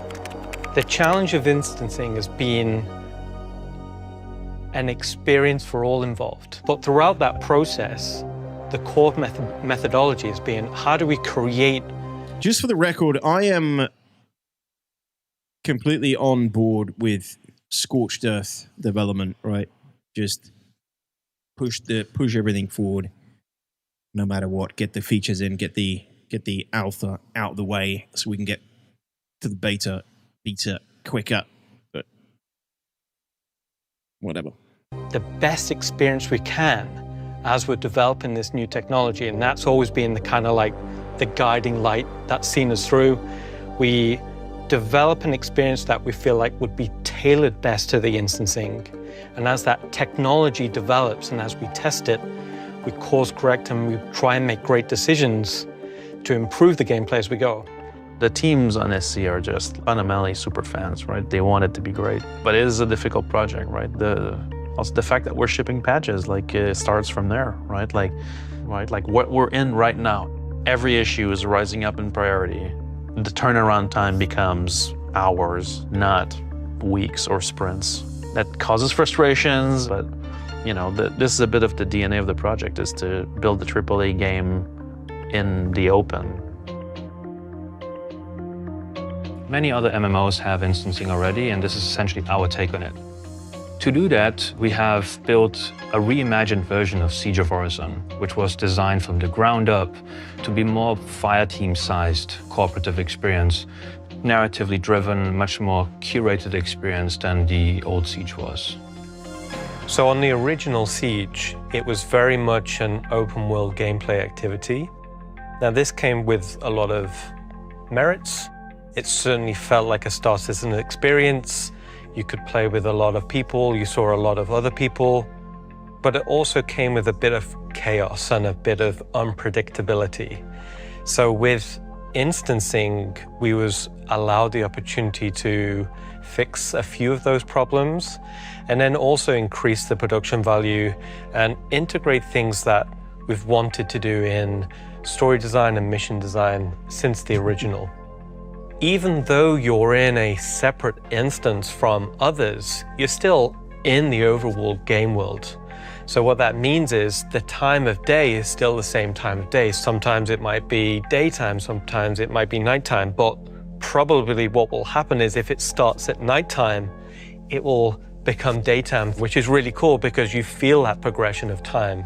And then when you go back to the social area, there's no time switch. That's true. One seamless experience. And I know that was very important from Chris from the get-go, is it is seamless. It's no trickery. You're still part of the game world, but we're just able to give you a very specific gameplay experience outside of an open world setting.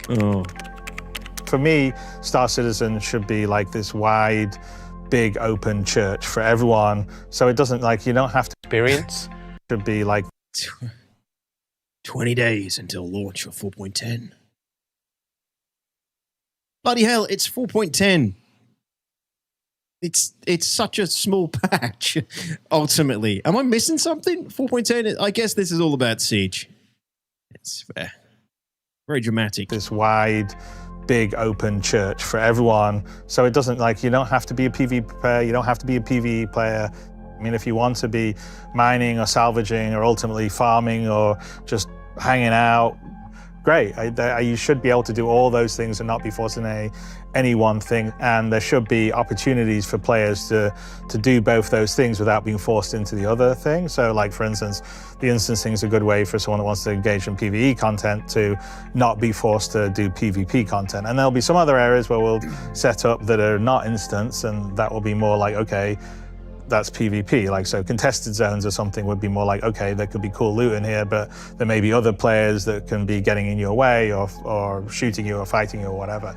For me, there should not be a win state in Star Citizen. It really is sort of a life state, a universe that you can escape into and have, as you know, hours of fun by yourself or with your friends, and you know, you should be able to partake and absorb content at your own pace.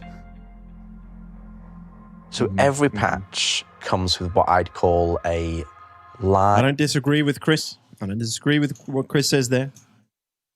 I'm all for it. I'm on board with instancing. Curated, strong PvE experiences versus open world, janky, sluggish, poorly optimized ones. I'll take those PvE experiences in the instance over that any day. But yeah, you don't touch the emergent gameplay, the open world stuff. That's always been my concern with instancing. Don't like, start encroaching on the cool shit that produces the unexpected outcomes and the stories and the memories that you remember. Siege of Orison is a good bit of PvE instanced content, but I am personally bored of it already. It's just not what I play Star Citizen for. I'll do it if I need to do it to get something, which I think is the way a lot of instances work in MMOs and dungeons, right? They're usually an end. They're a means to an end. Usually, a dungeon or an instance is usually a means to an end. Oh, you want to go to the next power level? You need to run this dungeon to get this piece of gear or get this blueprint or get this thing, right? That's usually why they exist. If you can make them really fun and really engaging at the same time, then win-win. But usually I think dungeons, people do them once or twice. After that, they're only going to keep doing them if there's something in there that they need to do it for. They're not going to just go do it because it's fun. Hey, Steve, what's up, man?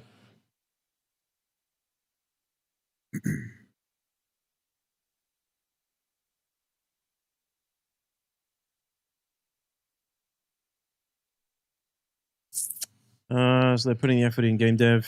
Hey, DTOX, how long has 4.10 been out? I just started downloading it. It went out yesterday, Steve. Last night or yesterday evening, I think.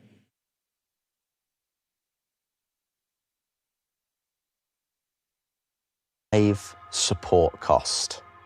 And that live support cost is fixing all the issues that have been introduced by adding something new. So if you look at any piece of technology, if you took a single build from Star Citizen and you kept it in isolation and no one ever touched it, the bugs that are there would be there, but no other new bugs would exist. That's what you would have for eternity. But every time that we add something new, whether it's a new piece of content, a new feature, a new technology, it has this ripple effect across the rest of the project. And that ripple effect causes things that you don't necessarily have your focus on right now, that is breaks. So the challenge that we have is that the development team is focused on the new things, the new flagship content that's going into the game, but we need to rely on the test team and the production team and the live development team to evaluate the existing content, and anything that gets broken or degrades from the previous patch needs to then be raised up.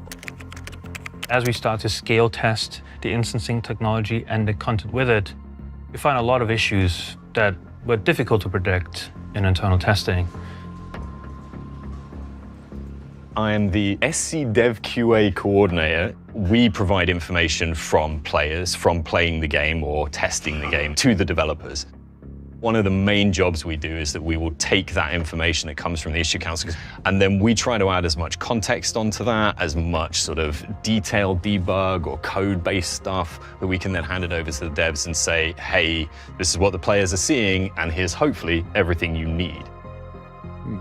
That's interesting. As a production team on Star Citizen, we're quite in tune with each other, so we know what's up and what's happening on the project. Right now, we're counting around 120 bugs to be resolved before we go live. So whatever issues are outstanding with your teams that are stuck in triage, please get them moving. The bug where the instances collapsing on themselves got reopened. Yeah. I don't have any software engineers or electrical engineers in chat. I'm working on a project. I'm at a stage I require additional skills and resources. Anybody see BB's message? Maybe help him out. Yeah, there was 2 major events of that last night. Yeah, there was an issue with the build that was deployed for this Mark Complete thing yesterday. Rich and Nathan worked on it together to fix it, and a new build got deployed, or made at least, possibly not deployed. So that'll need retesting today. There's a set of bugs that arise from the fact that you can QT or otherwise travel to a party member who is in an instance and like in a ship. We deny if they're in an instance, we deny your ability to QT there? Or could we QT them to the nearest non-instance location? In theory, we could. The repro steps are mostly QT to that person because that's the easiest way to do it. The fix for preventing you from doing that final hop of QT to the party member, one of our teams in CGP, they have made it, they basically wired up the fact that somebody is in an instance, they've wired that to our existing invalid target flow. This is a player, perspective of a player who has a friend who's already in a Siege of Horizon instance. So they zoom in on Siege, they click on their friend, they route to it and try to initiate the quantum travel. Now, it'll tell you can't. It tells you the target's in the instance. And the behavior here, the fact that it still calibrates, the fact that you can actually still attempt to initiate the quantum travel is consistent with with how the system works, basically, for when you have a target that's invalid. Once you get to this point, you would then need to know that you actually need to follow the mission flow to go to the correct place, to go to the elevator, to actually go into the instance. We've got to make sure we're buttoning things down. Interesting. And getting things finished, right? Ensure that everything that is currently in is working as reliable as it can. Plan is to ship next week, Wednesday, if all goes well. Right now, it's all about every...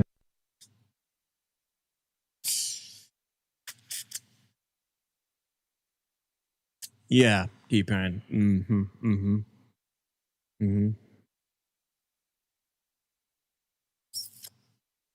They send a build out, verify performance, verify functionality, all overseeing everything from content to engineers, because there's content changes that affect the technology.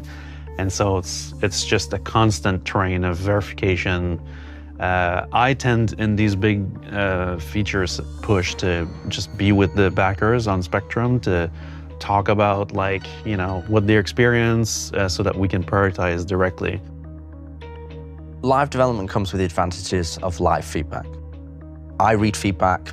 I'm on Spectrum, forums, Reddit, Discord, definitely YouTube, streaming, Twitch. I watch a lot of the feedback and I read a lot of the feedback. I absolutely leverage that feedback to help us shape the game. That's one of the advantages. We know that the players know the game better than anybody, and we want the players to give us that information so that we can shape the game. And we also have, Chris has a strong vision for where the product's going and where the game's going. And we ultimately have to marry that together to create that best experience. And that's a unique aspect of live development. This freaking music's making me anxious, man. Jesus. Well, I hope Richard ain't watching my stream today. I don't really have anything to say so far on this segment.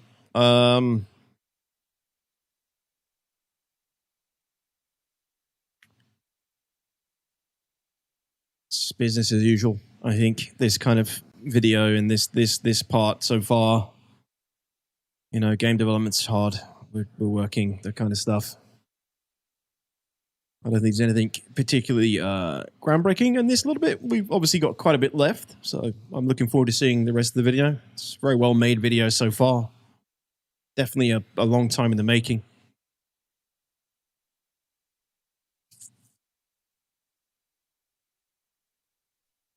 I don't think it's going to go down in the heap with Tauchi. And you don't need to worry about me in that regard.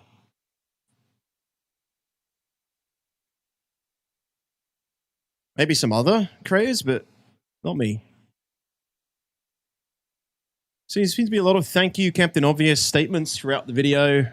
Yeah, it's very generic, and if you haven't been through 5 or 10 of these already as a backer like I have, it's more insightful and more interesting, I suppose. I hate the fact that I've been here so long that I'm more jaded, but you know, I'm not going to pretend this is particularly new and interesting and insightful for me and that we haven't been here before. Right? It's just deja vu, really, for me. I think what we can start with is, what would you say is the prevailing sentiment in the community right now regarding 4.10? I think there was initial cautious optimism towards it if we could fix some of the problems. Every day we look at what the top issues that came on issue council from the latest build, along with the top issues for all of the PT overall. But also know you guys, you kind of reach out actively to some community members. You like in the Discords, you're scrolling through Reddit and whatnot. That's where players are, right? If they're playing through a session, they're going to be in the Discord with their friends, especially for a cooperative gameplay experience like this. Obligatory Bayor appreciation statement. For those who don't know, Bayor, a lot of you guys are new to the scene. I mean, if you've been here for like 8 years, you wouldn't have seen Bayor. Bayor used to be a Star Citizen streamer, and he would sit in the Star Citizen category on Twitch before we even had the PU, and he would just break down bugs and test the game, like kind of like how Foxy Loxy does, but not as glazy. And he would really like dig into the weeds with the video game, and then they hired him. Yeah, he had a massive, super comfy looking chair. Had the comfiest looking chair I'd ever seen a streamer have. It was like a big, padded, I don't know how to describe it, but it was just looked so comfy. It was a good cozy stream, and he would just like break down the game and bugs, and he's been there for years now. For a cooperative gameplay experience like this. And so yeah, when a problem first comes up, that's where the discussion is going to happen initially. And so to get ahead of that, we kind of need to be thanks, in those locations. Mason. In addition to just watching the Twitch streamers, right? We're always watching Twitch streamers go through this content, and we'll see them hit an issue live. And we just look at, okay, overall, is this something that players are making a lot of noise about? And then we'll bring that up as this is probably something we should fix, especially if it's new. And usually it is. If it's something they're making a lot of noise about, it's something new. I think performance is a bit of a weak point. I'm glad to see some of the focus we got in 4.10, so I'm hoping we can kind of turn that around. Just found out that you can't even take out your helmet for the new heavy armor. You can't take out your helmet? When we go through these issues, there's some kind of problem that has been identified, and when fixed, may invalidate all these bugs. Sure. And we have to revalidate all these bugs. Yes. It's very time consuming. Sure. Like I have this one instancing. Oh, respawn is completely broken. Oh yeah, we're gonna remove the SV. It will be fine.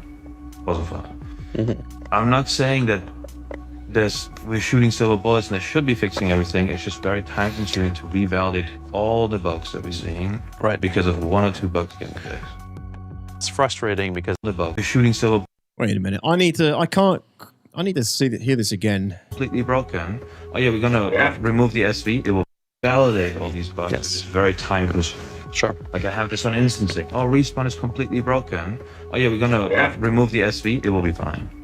Wasn't fine. I'm not saying that we're shooting silver bullets and they should be fixing everything. What's he saying? I'm not saying we're shooting. Oh yeah, we're gonna remove the SV. It will be fine. Wasn't fine. I'm not saying that we're shooting silver bullets and they should be fixing everything. It's just very time shooting silver bullets. Revalidate all the bugs that we're seeing. Right. Because of 1 or 2 bugs getting fixed. it's frustrating because it's like 2 steps forward, 1 step back, 2 steps forward, 1 step back. This is what we always say. This is what it feels like for us as backers, as players, as testers. It always feels like that. Or 1 step forward, 2 steps back, right? We literally always say that. I mean, it must be so frustrating for the devs to have to constantly, like you said, like constantly go over old ground with these bugs and things as well. But why? Like, why? I know that when they put new things in, things break and new bugs are introduced, but why do the same bugs keep happening all the time? Why, I say, why? I'm a layman, so I don't know why, but it's fucking annoying. Let's not be personally rude, Demo, please, about devs. Thank you. Bad Wolf, thanks, man. Good to see you. Thank you for the 2 months. 07s, thanks a lot. Constant revolving devs who originally programmed the game has to take its toll on the game. They always sound like they're digging through code to found issues that the previous guy created. That's what yeah, maybe that's part of the issue, right? And it's like, yeah, maybe that is part of the problem. But it's just speculation. We don't know. And so that's why the everyday build is the way to build, observe, discuss, prioritize, fix. And so it's a churn. It's a big churn. It's a big churn indeed. I think where 410 really stands out is these engine level sort of integrations and sort of technologies that come with a lot of, you might not see anything necessarily as a player, but very, very heavy testing cycle on it. At the moment, we are testing with the community and finding new reiterate issues. again that our primary objective is to stabilize the aspect of Star technology. Citizen is still a work in progress. We're in alpha. Well, the big thing that we as QA always have to overcome, and can't in many cases, is Who the dealing fuck with... put this music in? It's killing me. Like, am I supposed to be waiting for somebody to come around and knife me in the back any moment? With what happens when you put it out in front of players, what happens when you've got it in a live environment with 600 players on a server and thousands of processes happening concurrently. And something we get by putting a lot of content onto a new technology is that we're going to test it at its limit straight out of the gate. Right, and that's actually a really good way to offset risk. If you push that down the road, underlying problems, like deep systemic problems with the technology, are going to get worse and worse. When it goes to the PTU, it helps us out, but again, even in the PTU, we don't usually get enough people playing it in the PTU. We don't get enough concurrency, so that's one of the challenges right now. And 410, testing Siege of Horizon, is like, we need to get more and more people, so we're really filling up the shards and the instances and seeing what the strain is on the system. I really need to get more people in PTU. Some sort of, I don't know what it is, what the answer is, but there used to be more people on PTU. When you think about what the average concurrency is, and you see, Chris just said their peak concurrency is 35K, right? Probably for like a week or two when new patches drop or big moments in the game. There's not a lot of players to go round. And a lot of those players that are still playing actively regularly just don't want to invest time into the PTU anymore. And they just added thousands of people to Evocati and the PTU, and they're still not getting enough people doing PTU testing anymore. PTU used to be way popular than it is now. It's really fallen off. Like the player base for PTU has really fallen off. People just can't be bothered to test it anymore. I think. Yeah, some sort of PTU flair. I mean, it wouldn't do anything for me. I already go on the PTU anyway, right? I'll test things, try things out, and I'll do it for content as well, because that's what I do. But yeah, I mean, it's hard to... is that enough? Some flair? Can they really make enough flair all the time? What, a foreign badge seems more feasible? Like, you can't... They barely have enough ideas for flair when it comes to sub stuff. Like, I can't imagine them having something for every PTU as well. Maybe like a credit.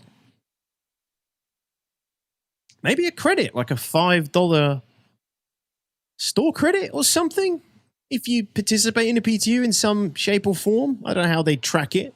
It can't just be based on time, because people would just sit in their hangar all day, but maybe like store credit or something.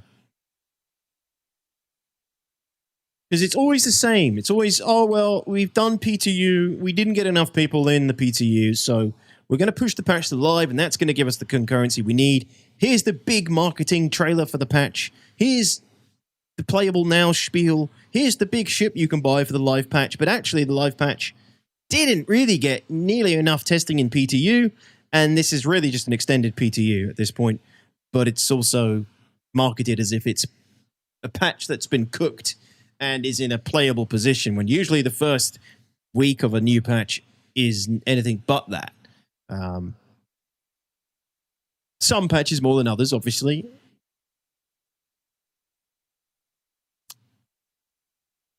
How you doing, Stixie? Good to see you, man. We did. They should make some progress in the PTU transferable to the live servers. No, I don't think that's a good idea. I know, Scarab. Why do they say it wrong? The music gives me vibes of Storage Wars.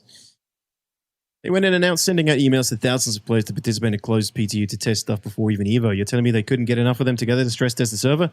They don't, man. Like, I think when I last went on PTU in 4.10, it was about 80 people in the whole shard. That means there was only 80 people online at that moment testing the PTU because there's only one shard. There was only one shard, so. It's not the rewards, it's the time sync to me. Allow us to pick a spawn near part of the game that requires testing so I don't have to spend 2 minutes. That's true.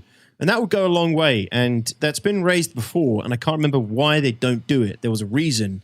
But Blue Frogs was brought up, which is what Star Wars Galaxies used to have, where you would go to like a terminal and you would be able to magic up anything you wanted to test. Gear, weapons, ships, you know, maybe not ships because it was Star Wars Galaxies, but we need something equivalent to that in the PTU where you can go and get something and just get what you need to test there and then, ultimately. That would go a long way, I think, into people being bothered to test because, like you said, it's a time sink. You got to get in, you got to put all your gear on, you got to get the ammo, the med pens, the cruise lux, the tractor beams, depending on whatever you're testing, you're going to need another assortment of other gear to begin to go and try and test what it is you're thinking about testing. And then you've got to fly wherever it probably is, or you've got to run to where it is through the transit system. You know, if it's a ship, you've got to get it and spawn it and go start a mission somewhere and fly to that mission. And it is time consuming as hell. And then what happens? A slight update drops and then you got to do it all over again because you're back to your spawn. Got to get all the gear again, so on and so forth, reattach it all. It is such a slog. The PTO is such a slog. Yo, Seaside, what's up, dude? How are we? Fantastic. How you doing? Yeah, some light dev tools, essentially, Archangel. I can't remember why they said they don't do that. I remember Lando responded to somebody on Twitter about it. Yeah, Foxy's out here spending hours to set up to test things like they got to pay the man, for fuck's sake. The man is getting paid through ad revenue on YouTube.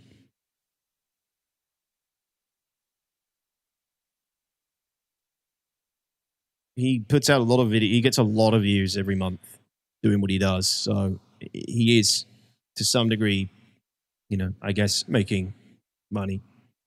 PTU is not fun. You check new things and you go back to life to grind materials, blueprints, or whatever. I don't think it's gonna be fun though. You know, it's like they want you to test. You're there to test things. I mean, can be fun. Depends what it is you're testing. The nitty gritty shit that really bothers everybody on when it goes live usually isn't the stuff that gets tested. Because why would anybody do that for free? Yeah, Stixie. Yeah. Even just some console commands that don't work. Yeah, just console commands would work. Yeah, just being able to exactly, to be real testers, not just players that are forced to go through laborious stuff to just to start testing what it is you want to test.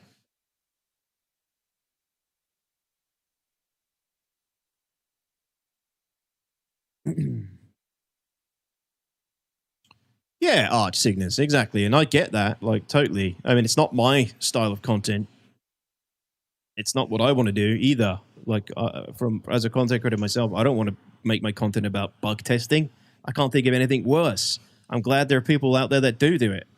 But, you know, I didn't get into making content and videos and streaming to be a live QA tester for the game. It's just not me. I'm glad there are people that do it. And they do great work. But your average player who's got 2 or 3 hours in the evening after work, a busy day, family life, whatever, they don't want to get on and intimately. Some people do, but you know, a lot of people don't want to have to get on and dig through the weeds of of a build every month. I mean, it was different when we got patches way less frequently. But the frequency and cadence of patches now, I think that's probably what part of the big problem is. People can't, it's, people don't want us to put that time in, let alone do it every month, every couple of weeks, which is the cadence we have. It's like, live patches out, here's a week of this patch, and now instantly we're rolling out Eva Carti on the next patch, and the whole cycle begins again over and over again. So I think that's probably a big contribution to it. It's just people, the cadence is ridiculous, and that's why nobody's PTU testing. Senalaya, what's up, man? Thank you so much for the 48 months. Really appreciate it. 4 years, man. Thanks a lot. How you doing? Good to see you, sir.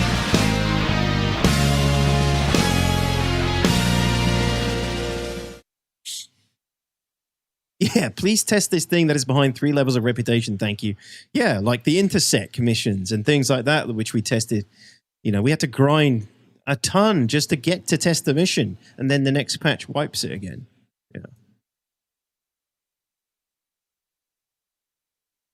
Could do with a second account with LTP on PTU to come back here or here.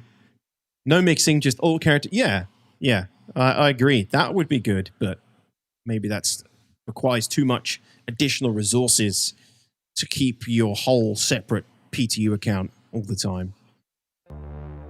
The data we got was pretty damn. Yeah, Dover, it's just dropped, man. It just dropped. How do I watch that? Do I have to watch it? I have to watch it through Netflix, I guess. Damning. There's a lot of issues that we've witnessed with performance, desync, and other associated problems. One very common thread was NPC desync, and in general, it seemed like a wider range of desync issues. We need to get a lot more precise with the word desync. So you're talking about he's shooting at you, but he's not aiming at you. Yeah, like the reason I say desync is because to the naked eye, when you first look at it, it looks like it's AI desync, but obviously knowing that I'm on a 4-person server and the server was at a solid like 30 or whatever FPS, I know it can't be desync. What we were hoping to get was clarity. I mean, it can be desync. I guess it's lag at that. It can't be lag. Lag and desync are 2 different things, right? Maybe I'm wrong in that assumption. And what the remaining issues are, but in fact, we found a lot more, and that's. Yeah. Lag is.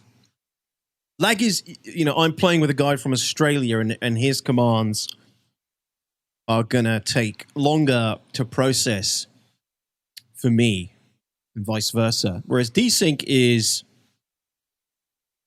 I could be playing with somebody, a neighbor, and the actions they're performing are desynchronized with me on like a server level. It's not like a latency problem. It's a server or code thing, or server to client thing.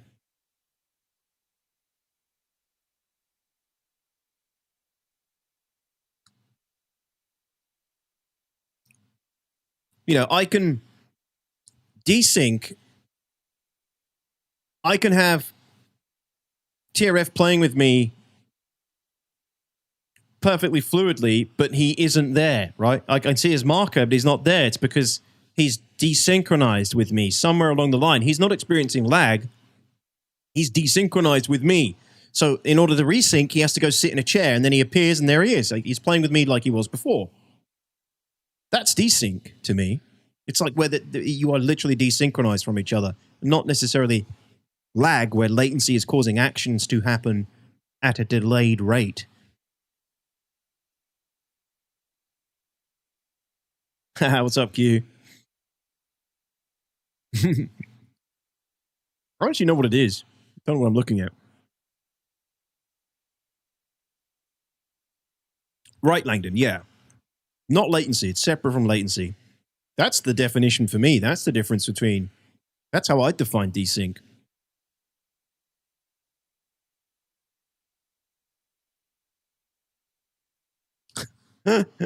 Edgy, I don't think it's that I don't think there's that much bad blood, if any, between them. If your side, the server and the connection is stable, it is not desync, it is another form of bug. Yeah, I think I kind of explained myself what I think desync is. Another core component of how we made Siege differently is the AI. So in the rest of Star Citizen, the AI is populated by what we call spawn closets. So these spawn closets will populate the game based on various rule sets. With instancing, what we can do is we can place those AI logically where we'd want them to be. So an example would be part of the map will have sniper positions. Previously, this would have been impossible because there's no spawn closets up there. So we can tailor a more of a paced combat engagement rule set. So it's less about fighting overwhelming numbers and more about creating combat scenarios which will feel fun to play through. Getting in this morning, I was already aware that we had some outstanding issues with Mendo Ren. He was 100% accurate, and I think that we've had a lot of frustrations with it. And so we've gone in and we've tweaked some of the values and given it to QA to do a 4-man playtest, a 2-man playtest, and a solo run through trying to fight Mendo Ren. Now the important thing is to get it out to players. The big thing for us with Siege has just been the volume of testing we've had to do with it. The iteration has been really rapid from development, and these big engine changes where we may need to retest absolutely everything and just make sure nothing is worse, because actually that's going to help performance over the long run. Now, we in QA will sometimes deal with 6-7 builds a day. What that brings is fantastic iterative testing, where we're getting the latest updates from the developers. Hey, can you go check the fix for this bug right now? It's not quite worked in this way. Cool, we'll put it back in. Now here's the new one. The PTU gives us a more stable soak environment where we can leave things doing things over a longer period of time, which typically is difficult to do in QA. We have to bounce around between so many different things. Sometimes testers are moved between tasks 4 or 5 times a day to get onto the priorities. I think what we're hoping is that what we'll deploy today, we'll try to get more concurrency so we can test it. Because really, originally, Siege of Arisen was meant to go in 4.9, and we took it out of 4.9 because it wasn't ready.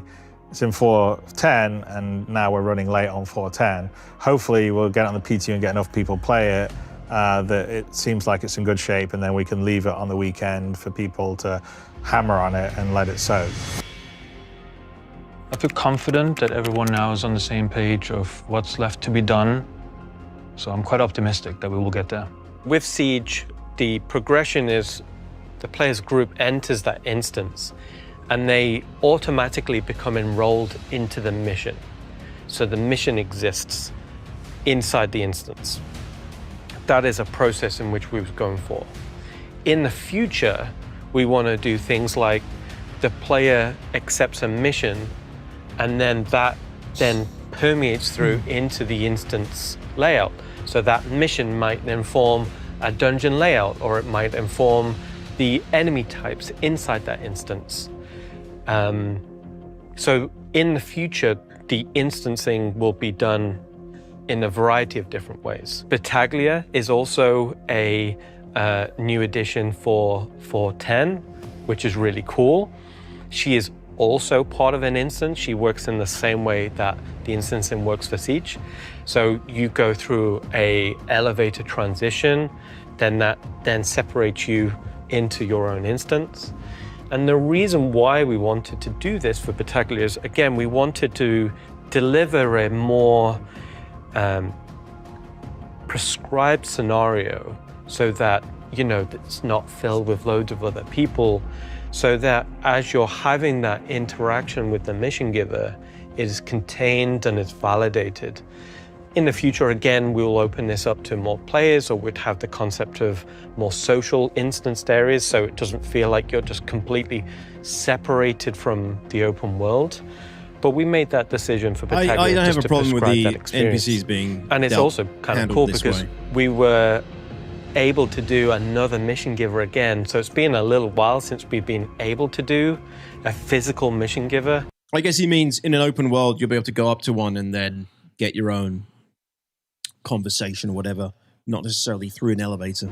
So that's been awesome in terms of we've been able to tell a deeper story in Nyx. So as we've been slowly unveiling activities in Nyx, it's been very rewarding to see a deeper story arc be established and released.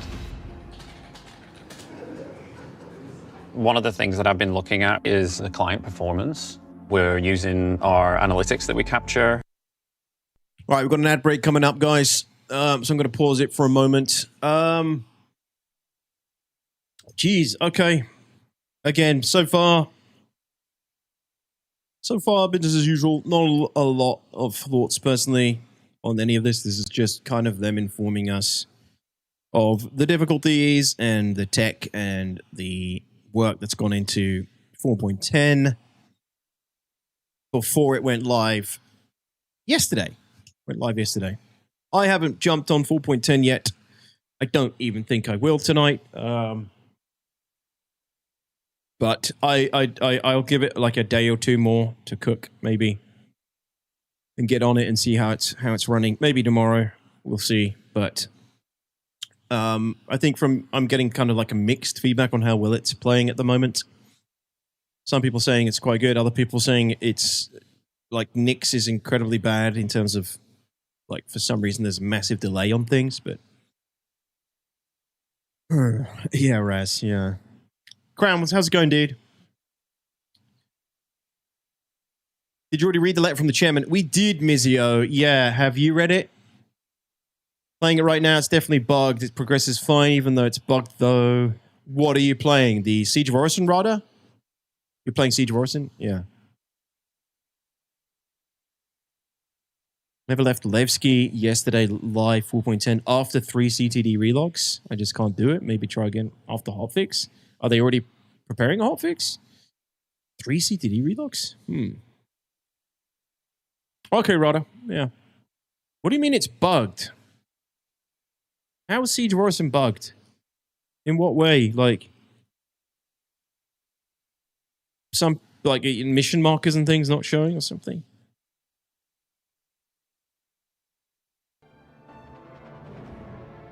But yes, ad break is up in a moment. And then we'll continue on. After this, there's another. They've dropped it's the trifecta, the Holy Trinity. They've dropped a letter from the chairman and inside Star Citizen, and then they've also dropped a report on how they're intending to improve things going forward, I think, for the live environment, which we'll take a look at after this. Yo, Noise Blind, what's up, dude? How are you, my friend? Have you read the letter from the chairman yet, Noise Blind? I'm just kind of covering some of the developments recently today. And I'm okay. I'm alive. I'm surviving. How are you doing? As soon as you arrive at the mission location, it disappears from your contracts. Except another one, and the top right progression is not... Oh, you're kidding. An oldie, but a goldie, Rada. Interesting. I didn't see that once in PTU. So you won't have mission markers the whole way through, but you'll still get completion notifications as you progress.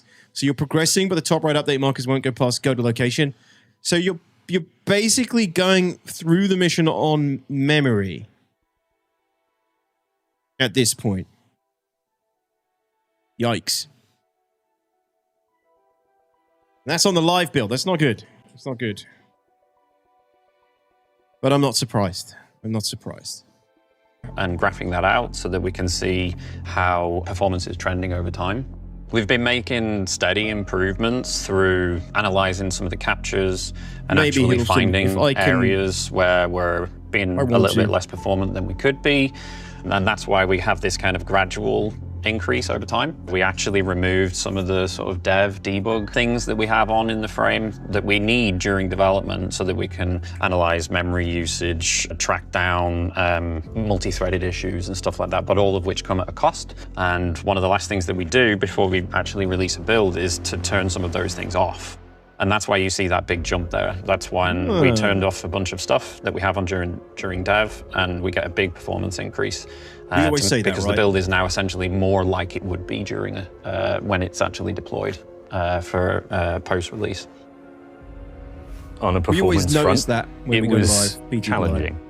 But the improvements that we've seen over time and the work that QA have put in with developers to help refine that, where we've been taking performance data every single day. So whenever they put in a new optimization, they can compare the data to the previous day and go, oh, we gained a microsecond here, or we gained a 10 frames over here or whatever, and they know where to lean in and push on it. I'm Luc Gijsbertsen. I'm a lead environment artist here on the PU team. What makes Siege very special is that we get to really curate the player experience here. And it gives the opportunity to the environment teams to really highlight where the gameplay needs to happen, where the focus needs to go, and we really get to enhance the gameplay experience underneath it. So when it comes to optimization, it's rather complex because there's different parts of the game go either to the CPU or the GPU of the computer, and we need to make sure that we optimize that in the right way. One of the things that is very expensive to calculate on the GPU is refraction cost. So what we're trying to do is to find outliers that have these refraction issues. So what we can do is we can actually use console commands to find what is being expensive are decals. And there's no need for them to be transparent in that sense. So we can have a quick look to kind of see what is going on. I quickly sample the material to kind of figure out what is wrong. And then this should not be using forced transparency. And we have a look and we remove the forced transparency and mark it as a decal. Visually, no difference, but computing-wise, a lot cheaper. I guess that was just an example as well. It's not like something they overlooked. So just to kind of bring us back to the state of the patch, we discussed 2 days ago what issues are left outstanding, and we were just discussing number one on that list in quite a lot of detail, which is good. What's the current ETA of that fix going in? Is that going in today, It is tonight, not going tomorrow? in today. Maybe if we're lucky, we get a hot fix build later for deployment, but that's not guaranteed. The other issue that we mentioned a few days ago was the instance heartbeats and player tracking, which caused a lot of instances to just vanish. Investigation is ongoing. When we have that fix in, we'll revalidate all these issues we found. I do know that there's been a concerted push to improve performance that Carl's been leading, and that looks to me like it's actually been bearing some good fruit, which is good. But let's get lots of people on tonight. Final thing to say is that we're currently working on a community post to share the results of this endeavor so everyone understands the effort to investigate these issues, to fix them, and what it should mean for them. So it looks like we're in good shape for going live next week. As long as Clive gets his fix in, we have everything we need to make this shippable. Then it's just like, how high is the quality bar? We know that there's 1 or 2 issues remaining that need to get fixed, but we want to make sure that we don't get caught off guard last minute by any critical issues. So monitoring and observing players all time, 24/7 is critical at this point. It's so dramatic. There was one outstanding issue that was raised last night in the meeting. That issue you're saying there's been a fix been put in, and it's going through testing right now. And hopefully, if that gets tested, is that going to get in tonight's PTU? I would be surprised. Okay, but let's wait. Yeah, but wait for the. It can go in. We should be good for tomorrow to go in. Yes. And then if that holds, we're golden. Yes. Okay. We had a very clear vision of what it was that we wanted to do with this technology, and yeah, that's we pretty knew annoying. that we would Have they already have, talked about a hotfix? Some challenges integrating this with the engine as a whole. We knew that we were going to have a period of hardening the tech and how it integrated with the game. That's essentially what we've been through, and I think we're almost there, basically there, let's say. I don't know why, but I feel so much more nervous today. It's weird, like I almost can't speak properly. It's like I've got frog in my throat. But you did great last time. I know, and I enjoy doing this kind of thing. It's bizarre. It's not been easy. He's got Richard, Tyra, and Chris looking over his shoulder there. Nothing worth doing is easy. Yeah.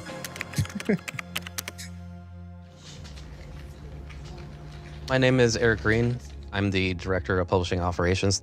So if we're saying that we're going for, say, a Wednesday release, which we try to do, we like to use essentially... Wait, what does this guy do? I've seen him there so many times. I'm not familiar with. My name is Eric Green. I'm the Director of Publishing Operations. So that was right. If we're saying that we're going for, say, a Wednesday release, which we try to do, we like to use essentially what was this past weekend as a soak weekend. And so this is kind of like our last effort and attempt that we can afford to kind of learn some of that information before it goes to live. By Tuesday evening, we can hand that off to QA, so just making sure the environment appears to be working as intended. And so we're good to go. And if everything's good, we hit the button, the magical red button somewhere that launches it, right? Welcome back, everybody, to another sit rep. There were 2 issues really that we were trying to get fixed before we kick our release candidate. The core game experience for 4.10, regardless of Siege, as far as I've been told and experienced, is better than 4.9 or 4.8. Yes, across the board. The patch notes are massive. Like, there's so many things fixed. Top level fixes, so that's in a good place to be. Obviously, we want to be better than where we are, even so. Why don't we get this change resolved now? Let's chase this fix from Alejandro from testing, and let's pull the trigger. Oh, man. Maybe I'm being cynical. I do not believe they go through this level of fucking meetings and debilitations and crunch time talk like this every patch. I just maybe for 4.10 this has been because it's Siege of Orison, it's they're pushing it with instancing tech. Maybe there is a different there's been a different level of engagement from all the team over it, but this just doesn't feel real to me. I think it's basically go time. Like, we had a very successful PTU at the weekend. The tech seems to have stabilized. Any critical or blocking issues that we've had to this point, we're not seeing anymore. So yeah, 4.10 may have been like this, but at the same time, how did there was footage in here from the 3rd of August that said, how do they know there was going to be this level of crunch? Why were they filming for all this time? What were they, is it just lucky that they managed to catch it in this kind of state, and the drama surrounding it? Yeah, we're ready to go. Later today, we'll press the button and it'll go live to players. One thing that I've always said to the directors I work with or the teams, I actually had called up someone recently and had this conversation, is I try and stay in the middle. So when we have an amazing patch and people are really excited about it and they're having loads of fun, try and stay in the middle, and vice versa. When we have a patch that doesn't do as well as we'd hoped, then again, you don't want to be in the doldrums. You need to be in the middle. You need to be pragmatic and keep moving forward, because live development is an ongoing process. It's a continual development process that is difficult. It's a lot different challenge compared to just standard game development, where you're working in isolation and then you release the game at the end. But I think the way I cope with it and the way I give the advice to the other team members is just always try and stay in the middle. One of the things I've always been able to do in every game that I've made is, when I start out to make it before everything's there, I can see the game. So that was the case when I made Wing Commander. It's been the case I've made pretty much all the games. I can see it in my mind, and then I think my talent has been able to deliver the vision I have in my mind. Sometimes it takes longer than other times, especially as things get bigger and more complicated. But the vision for Star Citizen and the immersive universe that I think it can be when it's all said and done, and we've got those rough edges, polished, and we've got the content that's there that will sort of put you in, and the ability for people to do all the different things they want to do and do it well. I think it'll be huge. My goal is just keep on swimming like Dory. We're just going to keep on swimming, getting out there, trying to improve, build after build. Ultimately, we're moving towards that end goal and that vision of making this incredible immersive, seamless universe.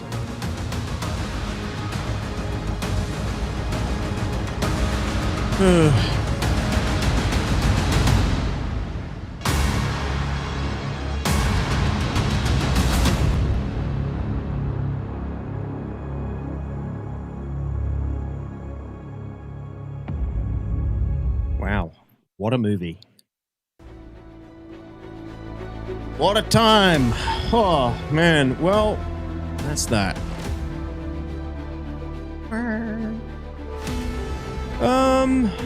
Wow, lots of views. A lot of views. 117,000 views on that video. So, definitely resonating with the player base in some way. What did you guys think? What did you guys think of that video? For me, you know, a few years ago, I would have been enamored by that video, but I've seen so many of these sort of videos over the years. You know, for me, it's like, oh, the proof is in the pudding, and I just want to see the results and not keep hearing about them, I guess. That's kind of where I'm at with it. It's a very well-made video, and it's great to see everybody. Great to see the whole gang together again. But I mean, I don't. I think this must have been pre-planned, right? It's planned before, planned way before, or not way before, but sometime before 4.10 kind of hit its quagmire that it's in at the moment.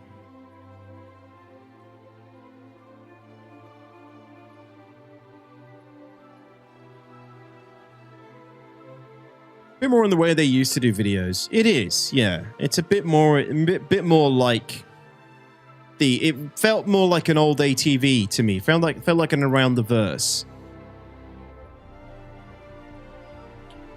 Like the video, but it feels overproduced. Not an actual peek behind the curtain that it seems they were going for. Unnecessarily produced in certain parts, for sure. Like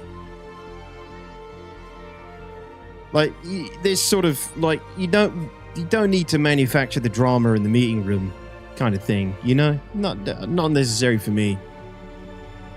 Like for me, like I don't need to see player tracking with the big honchos crunching the underdevs to believe they're working hard or trying to get the patch out, right? This is what it feels like. It's like, look, we're serious about getting the patches out to you guys. Show everybody us like crunching down on everybody and making sure everything's in place so we can get the patch out to the people as quickly as we can.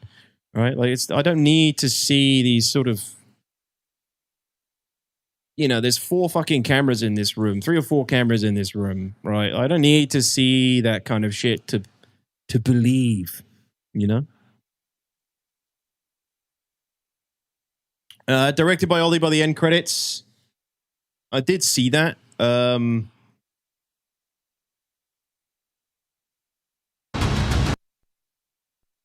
Yeah, I don't know, like, is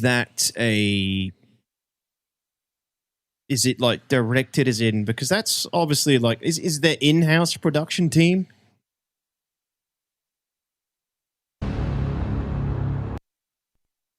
It's like there's got to be their in-house production team, right, or something. Like, I don't know to what degree directed by Ollie refers to, but as maybe Ollie does have experience directing a production team, but my understanding of his job role isn't to direct production teams. He may have like directed the idea behind it. But I can't imagine he stood there setting up the cameras and telling them how to act and behave in every shot and everything. Maybe I'm wrong. That's generally what a director does, right? But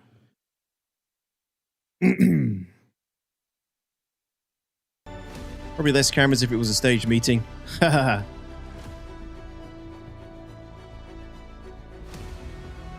Baticus, I'd say so. I'd like to have a series of just shadowing a team, just see what their day-to-day looks like and what they're working on. I honestly don't need to see any of that. I don't. Like, I don't need to see... I don't think anything... Like, personally, that wouldn't do anything for me, Scarab. But I'm not, like, into the game dev side of things, right? I'm more into the results and seeing the fruit of their labor kind of thing. I don't know. Maybe I would like to see it. It's kind of thing I don't really think about too often. I mean, obviously recently, like, their communication was really, they were really quiet, really silent on everything that's been happening. So it's good that we've got all this stuff recently. But if things were just going well, you wouldn't need any of it. Right? But I guess they can't always be going well. It's just not how it works. No, I didn't, Q. Absolutely not true.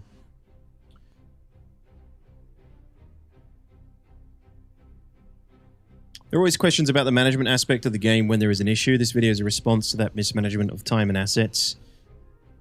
Is it? Maybe. Maybe, but it doesn't... They're never gonna show things going wrong, are they, Crown? Right? It's always going to be a smoothed over, produced, counteractive experience. It's not going to be the reality. So, if it's whether it's a response or not, it doesn't do much for anybody who's a little bit of a critical thinker.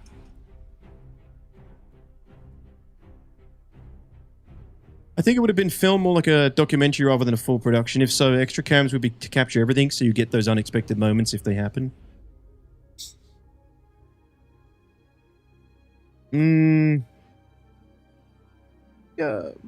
Yeah, but I mean, they've obviously arranged everybody to go into that room and have the camera. They knew the cameras are going to be there. They knew they're going to be set up. It's not like that. I personally, like, I don't know. Maybe it was, but I doubt those sort of meetings happen in that fashion. Typically.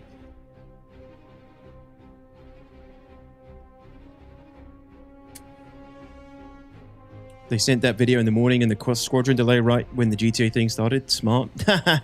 Yeah.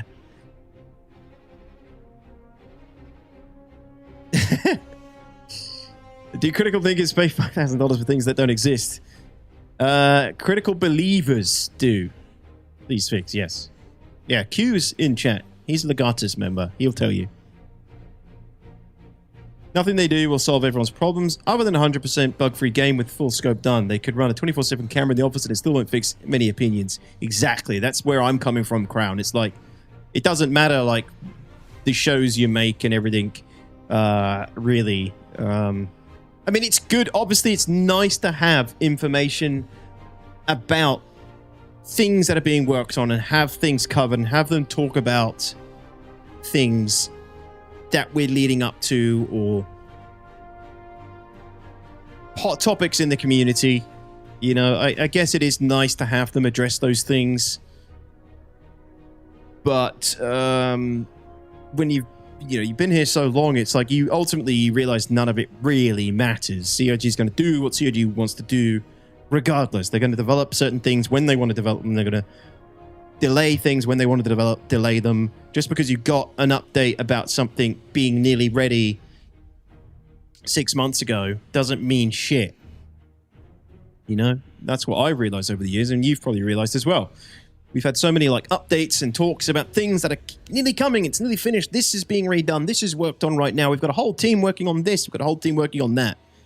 Ultimately, none of it ever matters when you get those updates because it doesn't mean anything. Like, sometimes it does. Sometimes a lot of the time it doesn't. Like, the updates are nice to have and they serve to help keep people informed on a surface level, I suppose. But they don't change anything about the game, the project, if you follow it regularly.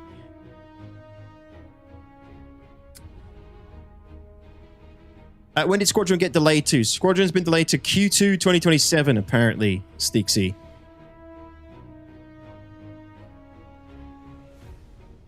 The burden of knowing pre-patch, I suppose. What do you mean, Corbin?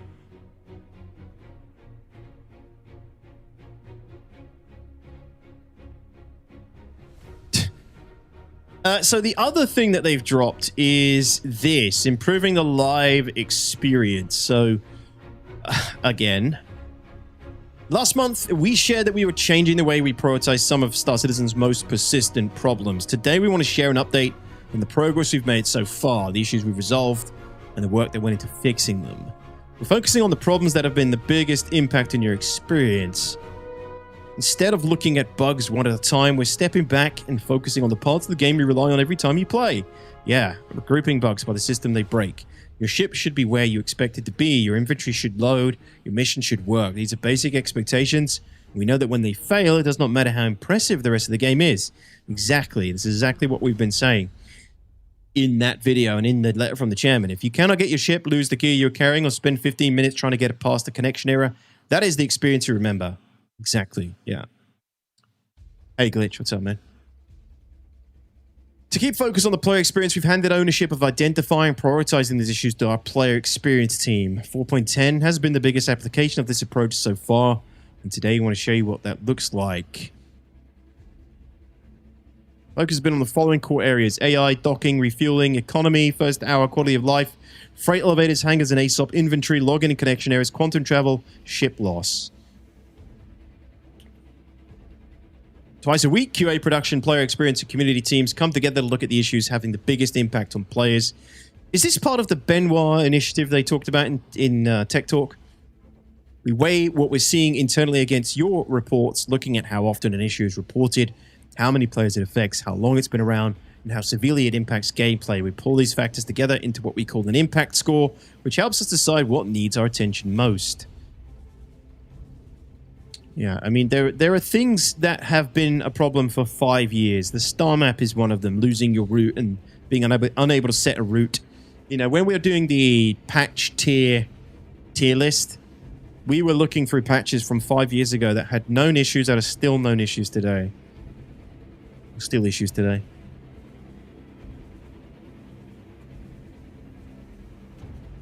Since it's likely to drop in May, how do you feel that we might also get the Javelin next Invictus alongside a Squadron release? It's the same way I feel about any more capital ships. We don't need any more capital ships in the game, Scarab. Do you think we will then? Yeah, I guess we might. We don't need more stinking capital ships. I mean, it depends. Maybe if their flight model and balance is in a good spot, then sure, bring it on. And performance is in a good spot, bring it on. Until then, like, Idris is plenty big enough. With 410, we can start to see the results of that approach. At the time of writing, 410 has reached 1,239 bug fixes submitted over its release cycle. Wow. Really? Compared with 295 in Alpha 4.9, those numbers naturally vary depending on the size and scope of each patch. And 410 is a significantly larger release with more content, which means more issues to identify and resolve. Is Twitch dead? I can't see any channels. I don't know, Vince. Seems okay for me. Are we coming in live? We think we're still live on Twitch. When's my Yamamoto? We'll spend $5,000 for that. Hear them say this is coming, that is coming, then it comes or it doesn't. It's a burden in some ways versus if we didn't know what was coming and just the patch drops with stuff. Yeah, I agree, Colvin. You know, sometimes I feel like, man, just close the doors for 6 months or a year, cook the fuck away, make the game, do the things, and then show us what you've done after a year, you know? Obviously, that will never happen, but it would be interesting. Give us a live server and run maintenance every week, or not. There's a weird Twitch thing going on. I had the same. Maybe it's something to do with GTA 6's reveal. Apparently, the GTA 6 previews caused a flood of views. It's so crazy how crazy people are for that game, and it's crazy how little I care. Like, I wish I cared, but I just don't. Like, I'm too much of a hipster, a gamer hipster, apparently. Did it look sick? Yeah, but all I can think of is it's console, and it's not going to be on PC for another year. Can I watch it, or do I have to fire up Netflix? I don't want to like put my Netflix on stream.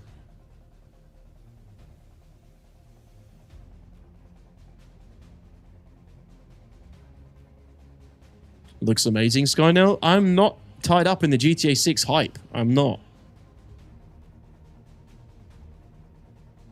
Dilligo, what's up?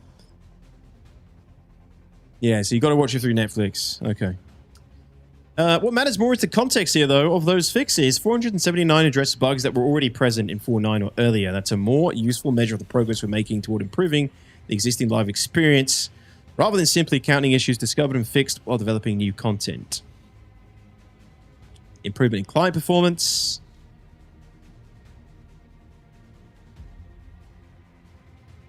You know, this is kind of like what we've just, a lot of what we've seen already in the video, I think.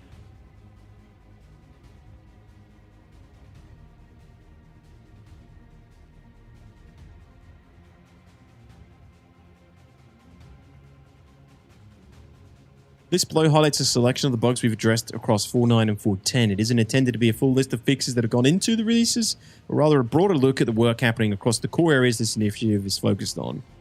Any issues marked with this are directly linked to an active issue counts report. Okay.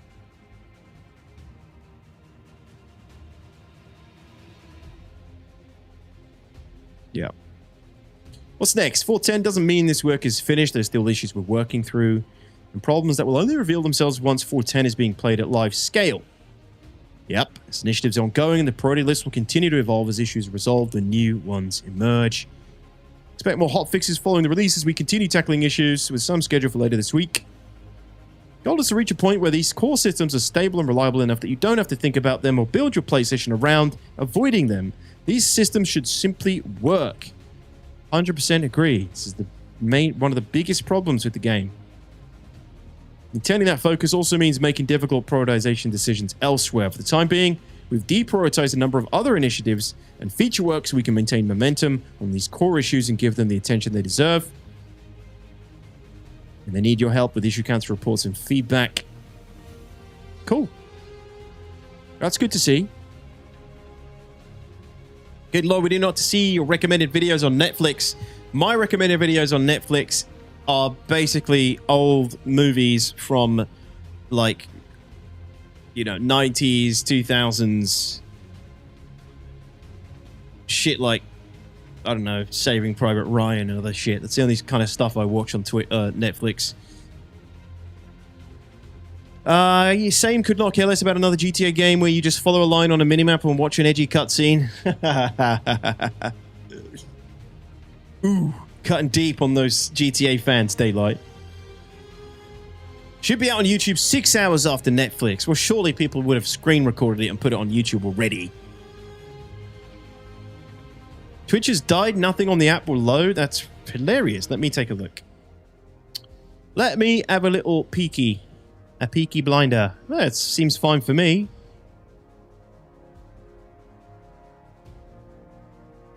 Yeah, it's... Oh, no, it's gone. It's gone. Wow, their servers are getting hammered. Cool. Ships disappearing in hangars. Minor issue. Minor issue. The more important release is Chalk Warfare. If you thought War Dogs was good, this is way better. What? Chalk Warfare. Netflix took all the good early 2000s movies off? No, really?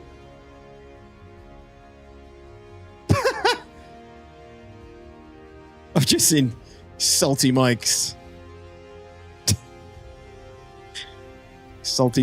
thumbnail for the for the Inside Star Citizen, the smoke bomb. Ah, Jesus. Ah, God. Funny stuff. Smoke bomb. Psh. Anyway.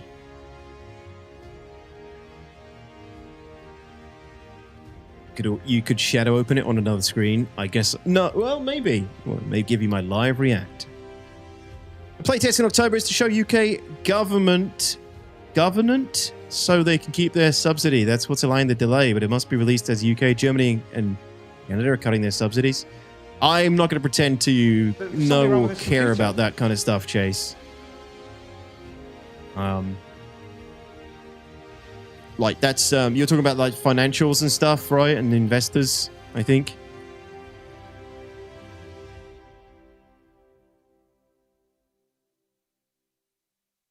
I don't know what that the conspiracy is around that, or if it's just a fact. But when I'm digging into financials and assessing investors and subsidies and other bullshit for the game that I want to play, at that point I'm already dead inside. So I try not to get into the weeds of that kind of shit, right? Like, it's like, what are we doing if I'm digging into the company's financials and connecting dots and building conspiracies about a fucking video game that I just want to be good? But I appreciate there's people that are doing that shit, I guess. Go eat your hearts out.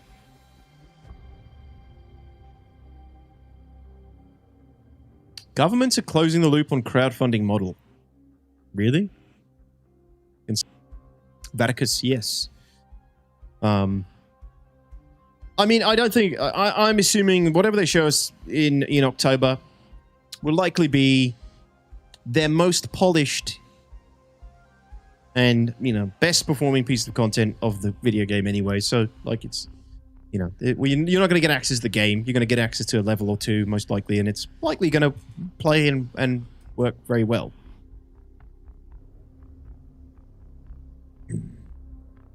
Might have to do something to do with the 900k viewers watching GTA. Definitely, yeah. I think Twitch is getting absolutely... Why... If it's on Netflix, why are people... Is it because people are restreaming it through Netflix on Twitch?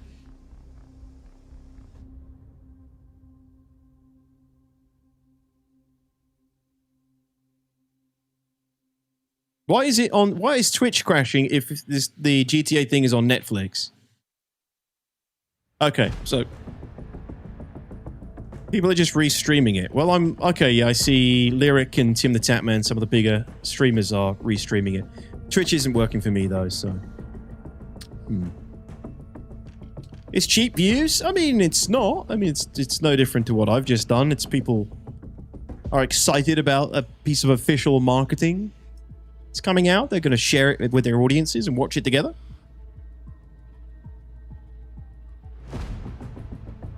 No one wants to pay Netflix to watch a 20-minute video.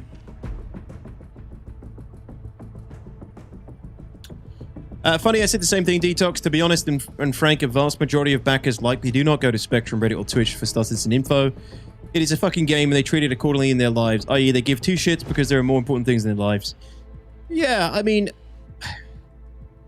Maybe if anything ever happens, anything comes to light or fruition related to any financial conspiracy theories, it's great that somebody maybe dug into it and maybe have a bit of context to offer, but I'm not going to go looking for shit like that until I really have to or need to, right? And even at that point, they've already lost me anyway, so...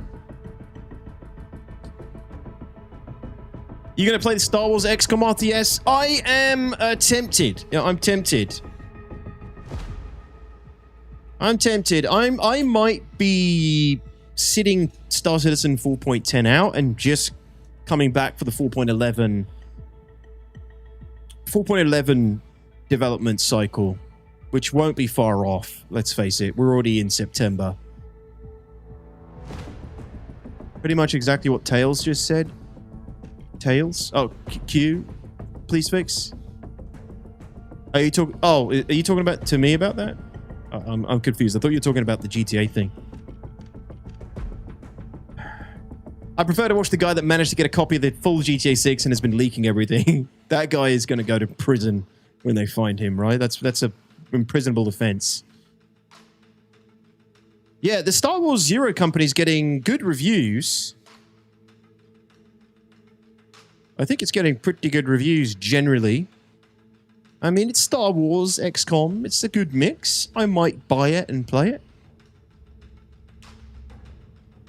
But as for Star Citizen, don't know, guys. I might sit out 4.10. I've been telling you guys I'm burnt out right now. Sitting out 4.10 might be what I need. 4.10 is a bit of a nothing patch for me anyway. I mean, I'll probably jump on it a little bit here and there, maybe off stream, and experience this improved build that they've put together. And, you know, I don't want to like detract from CIG's obviously put in a lot of effort to make sure 4.10 is playing better, and it's maybe ironic that I don't feel like playing it right now. It's just where I am with the game, and at the moment I'm a little bit burned out. It's August. I haven't played anything else since July last year, or made content for anything else really since July last year. We've obviously dabbled a little bit in some other things here and there, but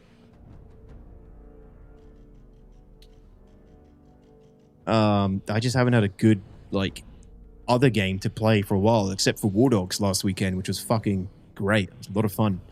I haven't had that much fun in a game in a long time that I had with War Dogs.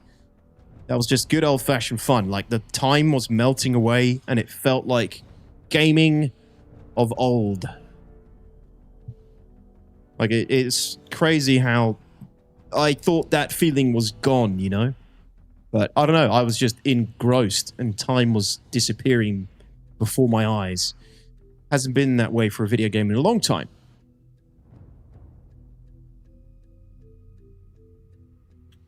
I've done that already, Q. I've done Siege Warrior in PTU, is what I mean. Like, I did a lot of 4.10 on PTU, I think, so. You had 2 days of War Dogs, that's at least another year straight of SC built up. True. True, Jake. Dog. You gonna make a War Dogs video? I have made a War Dogs video from my experience in the beta. It's ready to go live tonight, I think, Vaticus. Yeah. Whether people like it or how well it does, I don't know, but don't know until you try, right? I think it's good. It's a good video. It's a good video. I'm enjoying it. I'm having War Dogs withdrawals. Yeah, it's weird because I'm not typically into those kind of games anymore either. But it's just the way War Dogs lets you play the way you want to play. And I can see that there's lots of different ways you can approach and play the game that's going to keep it fresh. But who knows, man? It might, like many games, taper off quite heavily after the first month. I don't know. This definitely feels kind of different. It's a good game, Vaticus. Yeah, I enjoyed it. September 3rd is soon. September 3rd is soon. Yes. I don't know what's happening. Could be another early access playtest thing, but yeah. Played a fuck ton of Arma 3, King of the Hill, so this just felt nostalgic. Yeah, see, I didn't play any of that, so to me, it's completely fresh. I love the idea of it. I love the capture zone. I love the hot zone. That's such a great idea. Like, playing with the org over the weekend, all of us as a team chasing the hot zone, CQC fighting house to house, fighting over hills and every other piece of environment that the hot zone moved over. It's such a great idea to keep the match moving and keep your engagements fresh. So yeah, it was great. It's a good, solid game mode. And I guess, like, I don't know if they've ever talked about mod support, but mod support for War Dogs would be insane as well. But they can create various different game modes and do all kinds of stuff with the content in the future as well. So local voice and squad voice made it feel fresh. Oh, just being able to talk to people is such a huge boon for gameplay. Yeah, like in my video, there's a lot of that. You said they have a huge announcement soon. Any idea what it is? No, like, they said you should take time off work for it. So to me, it sounds like there's some sort of another play session coming up. But why would they do it 7 days before the release? Plus, September 3rd is a Thursday. So maybe it's another weekend. Maybe it's the last weekend before it goes live on the 10th. Yo, Roscoe, how's it going, man? War Dogs open beta? Maybe that's what it is, Mitt. An open beta, another slam. They said they had 500,000 people playing or trying to access the closed beta over the weekend. They had 1 million wish lists and 500,000 pre-ordered the game to get into the closed beta. as well as the people who already had access. It's a shit ton. Maybe some pre-play weekend where progress goes through early access. Ah, maybe, dog. Good take. But you take Thursday off and they open Thursday servers Friday. Yeah, I don't know, Devil. True. On the East Coast, visiting my girlfriend's family. Oh, cool, Roscoe. Nice. Did you fly? Is it cold for your West Coast skin? Unless progress saves for EA on 10th, any beta is A, personally. Yeah, it's a good point. Like, do I want to play another closed beta weekend and burn myself out? Probably not. I don't think I could burn myself out. I would probably focus on something completely different to what I did last weekend. I put 25 hours in over the weekend. I know people put more in, but 25 hours over from Friday afternoon to Sunday evening is pretty good going, I would say. God, Q. I would use it to do all the things that you don't plan on launch. Exactly. I'd do that. And that's kind of what I did in the beta weekend last one. I do plan on doing it, but I wanted last weekend, I spent all my time piloting and being a transport pilot. And that's what my video is about. The trials and tribulations of that. There's some funny shit in there. But that was like my experience at the beta weekend. I wanted to be somewhat competent when the full game came around because I actually realized I enjoy the shit out of doing that in War Dogs. Like, being a dropship pilot I don't typically go for, but in War Dogs is so fucking addictive. I flew out Monday, weather's perfect, and get to miss the heat wave back home. No doubt, dude. Awesome. So is it New York or somewhere else? I mainly put SE on hold while I've been running the latest Project Zomboid patch. It's getting really good. I've heard a lot about that, Timbalara. What do you guys think about Verse Project as well? My interest is genuinely piqued. Basically what But there's some striking similarities between this Verse Project and Star Citizen.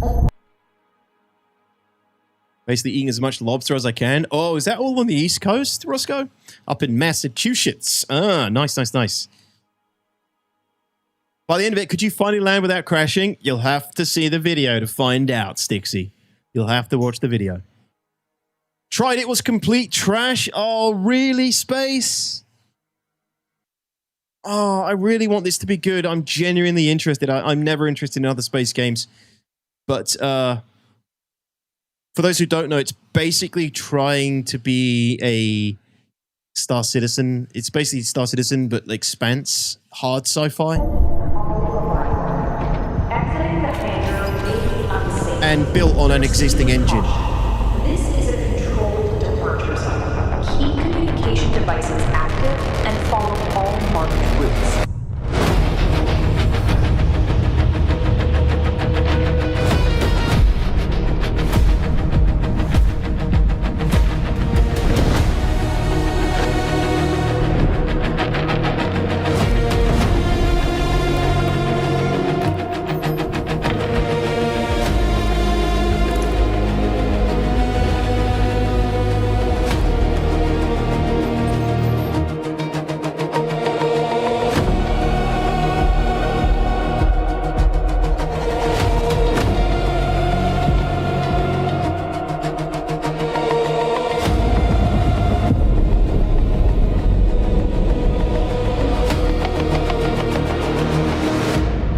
It's a small team. I don't know how big the team are, but yeah, Unreal Engine, built on the Unreal Engine. It's basically, you can go in your ship, walk around, massive universe. So it's based on the Earth. It's based on our solar system. It's hard sci-fi. So it's all like Expanse, like based craft, right? There's obviously combat. There's PvP. I don't know about PvE yet, but small team. I don't know. Probably a tough tall order for their team, but I admire the what's the word? I can't think at the moment. Not the vision, but the gusto, let's say, for lack of a better word. Ambition. Thank you. That's the word I'm looking for, the Bommel. The ambition. Jesus, that was painful. Yeah, I like the idea. Like, I think a lot of people would gravitate towards that. A hard sci-fi expanse-like version of Star Citizen with less scope would be pretty good. But I have heard bad things about the playtest, I must admit. Space says it was pretty rough. How did you get access to it, Space?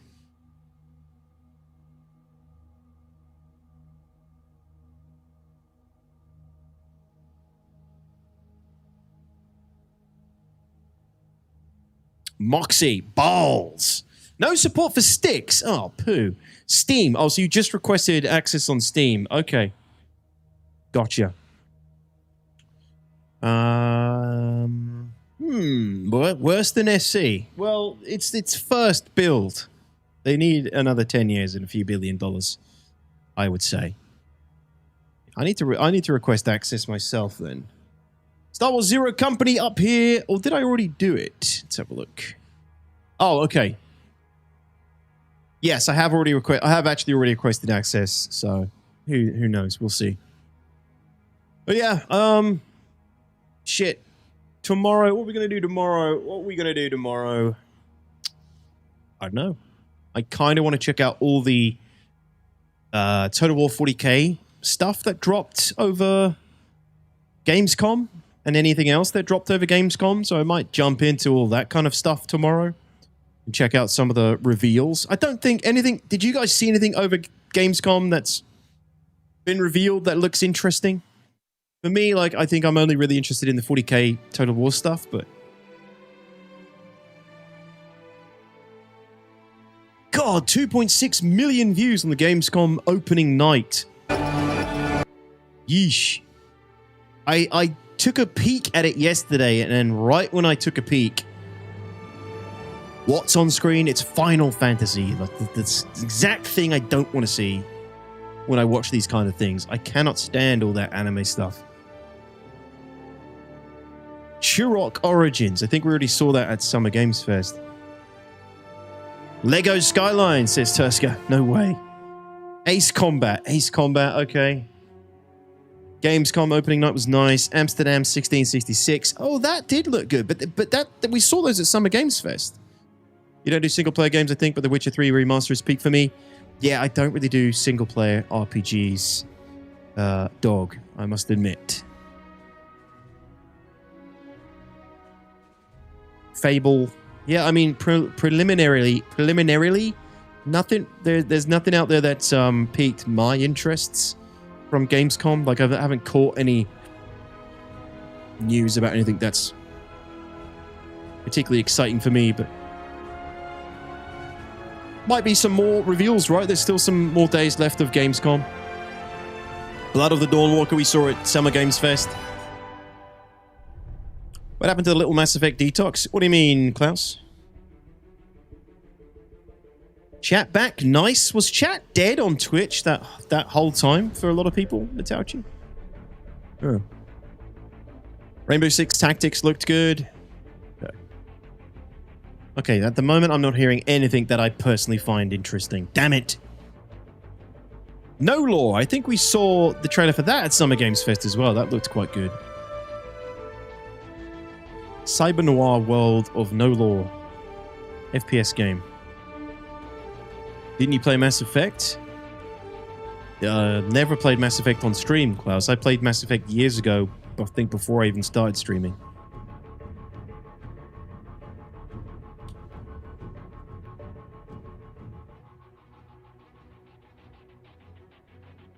Rockstar cooked, says Clack. What did you see, Clack? Sell me on it. Sell me on GTA 6. taken a month off? But why? Madness.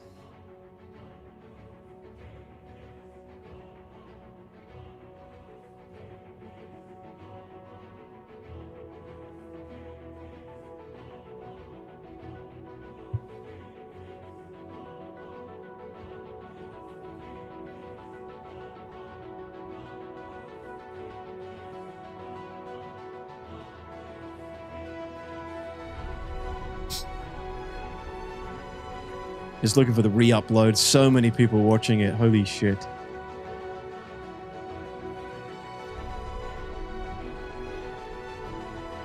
Yeah, I don't know. I'm not... just not invested in it. I'm not invested in it, Clack. The world looks alive. The details beyond anything else out there. Really? So it's better than all the leaks.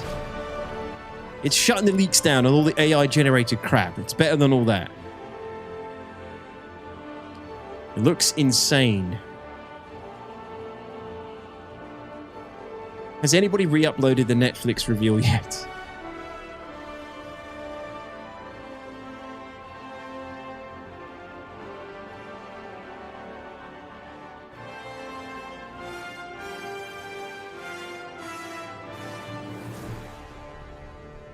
%, but I'm also not stupid that they're showing the best bits off. Well, I hope it's good. I hope it lives up to all the hype. I hope it does. You know, it's good for gaming. It's good for gaming. Chris is going to lose his mind.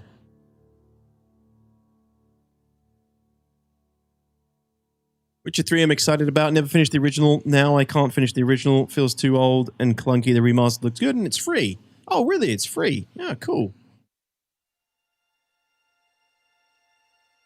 Yeah, okay.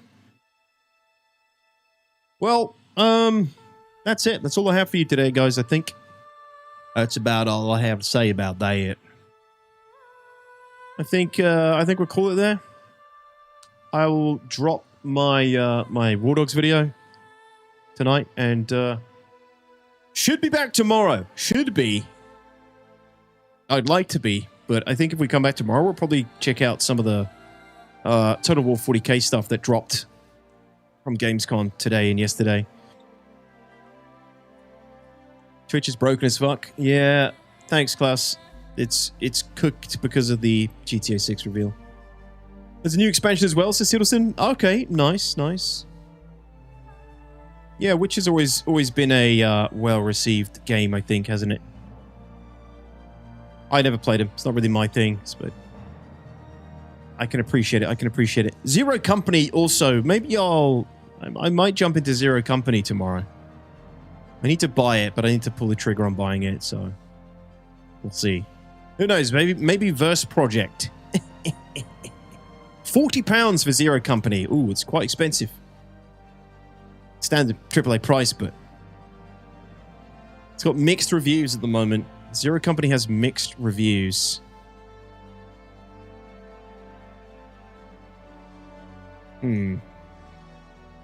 Yeah, No Law did look good from Summer Games Fest. XCOM with Star Wars IP. Game is unoptimized. Game has technical issues. Frame gen is an issue. Game seems fun, but the performance is abysmal. So a lot of negative reviews based on the performance. I'm sure my 5090 can handle it. Right? 5090?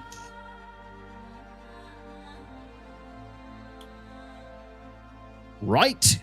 DTOX, you got to hold the line. It's an early access game, and as I said, it got mixed reviews because of frame rate issues. Yeah. Yeah, we'll see. It's not early access, is it?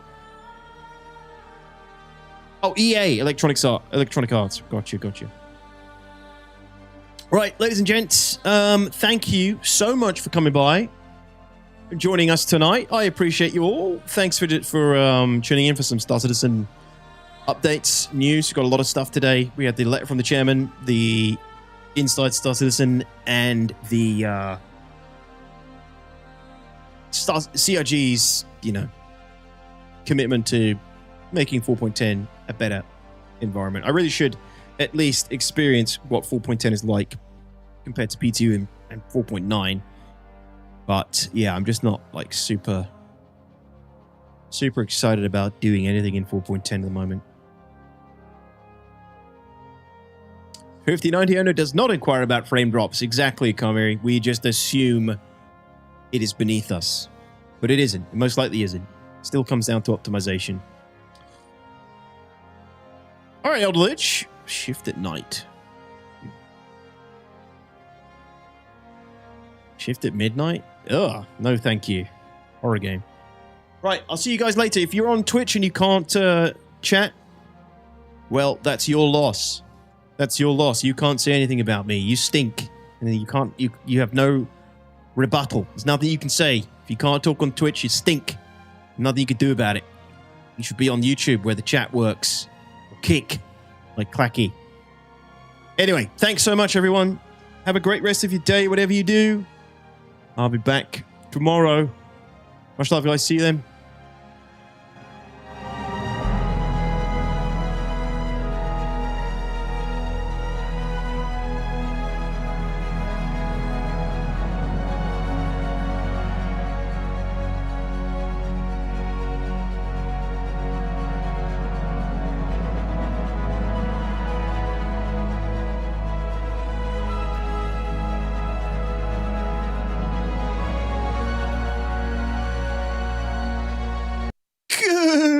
Goodbye.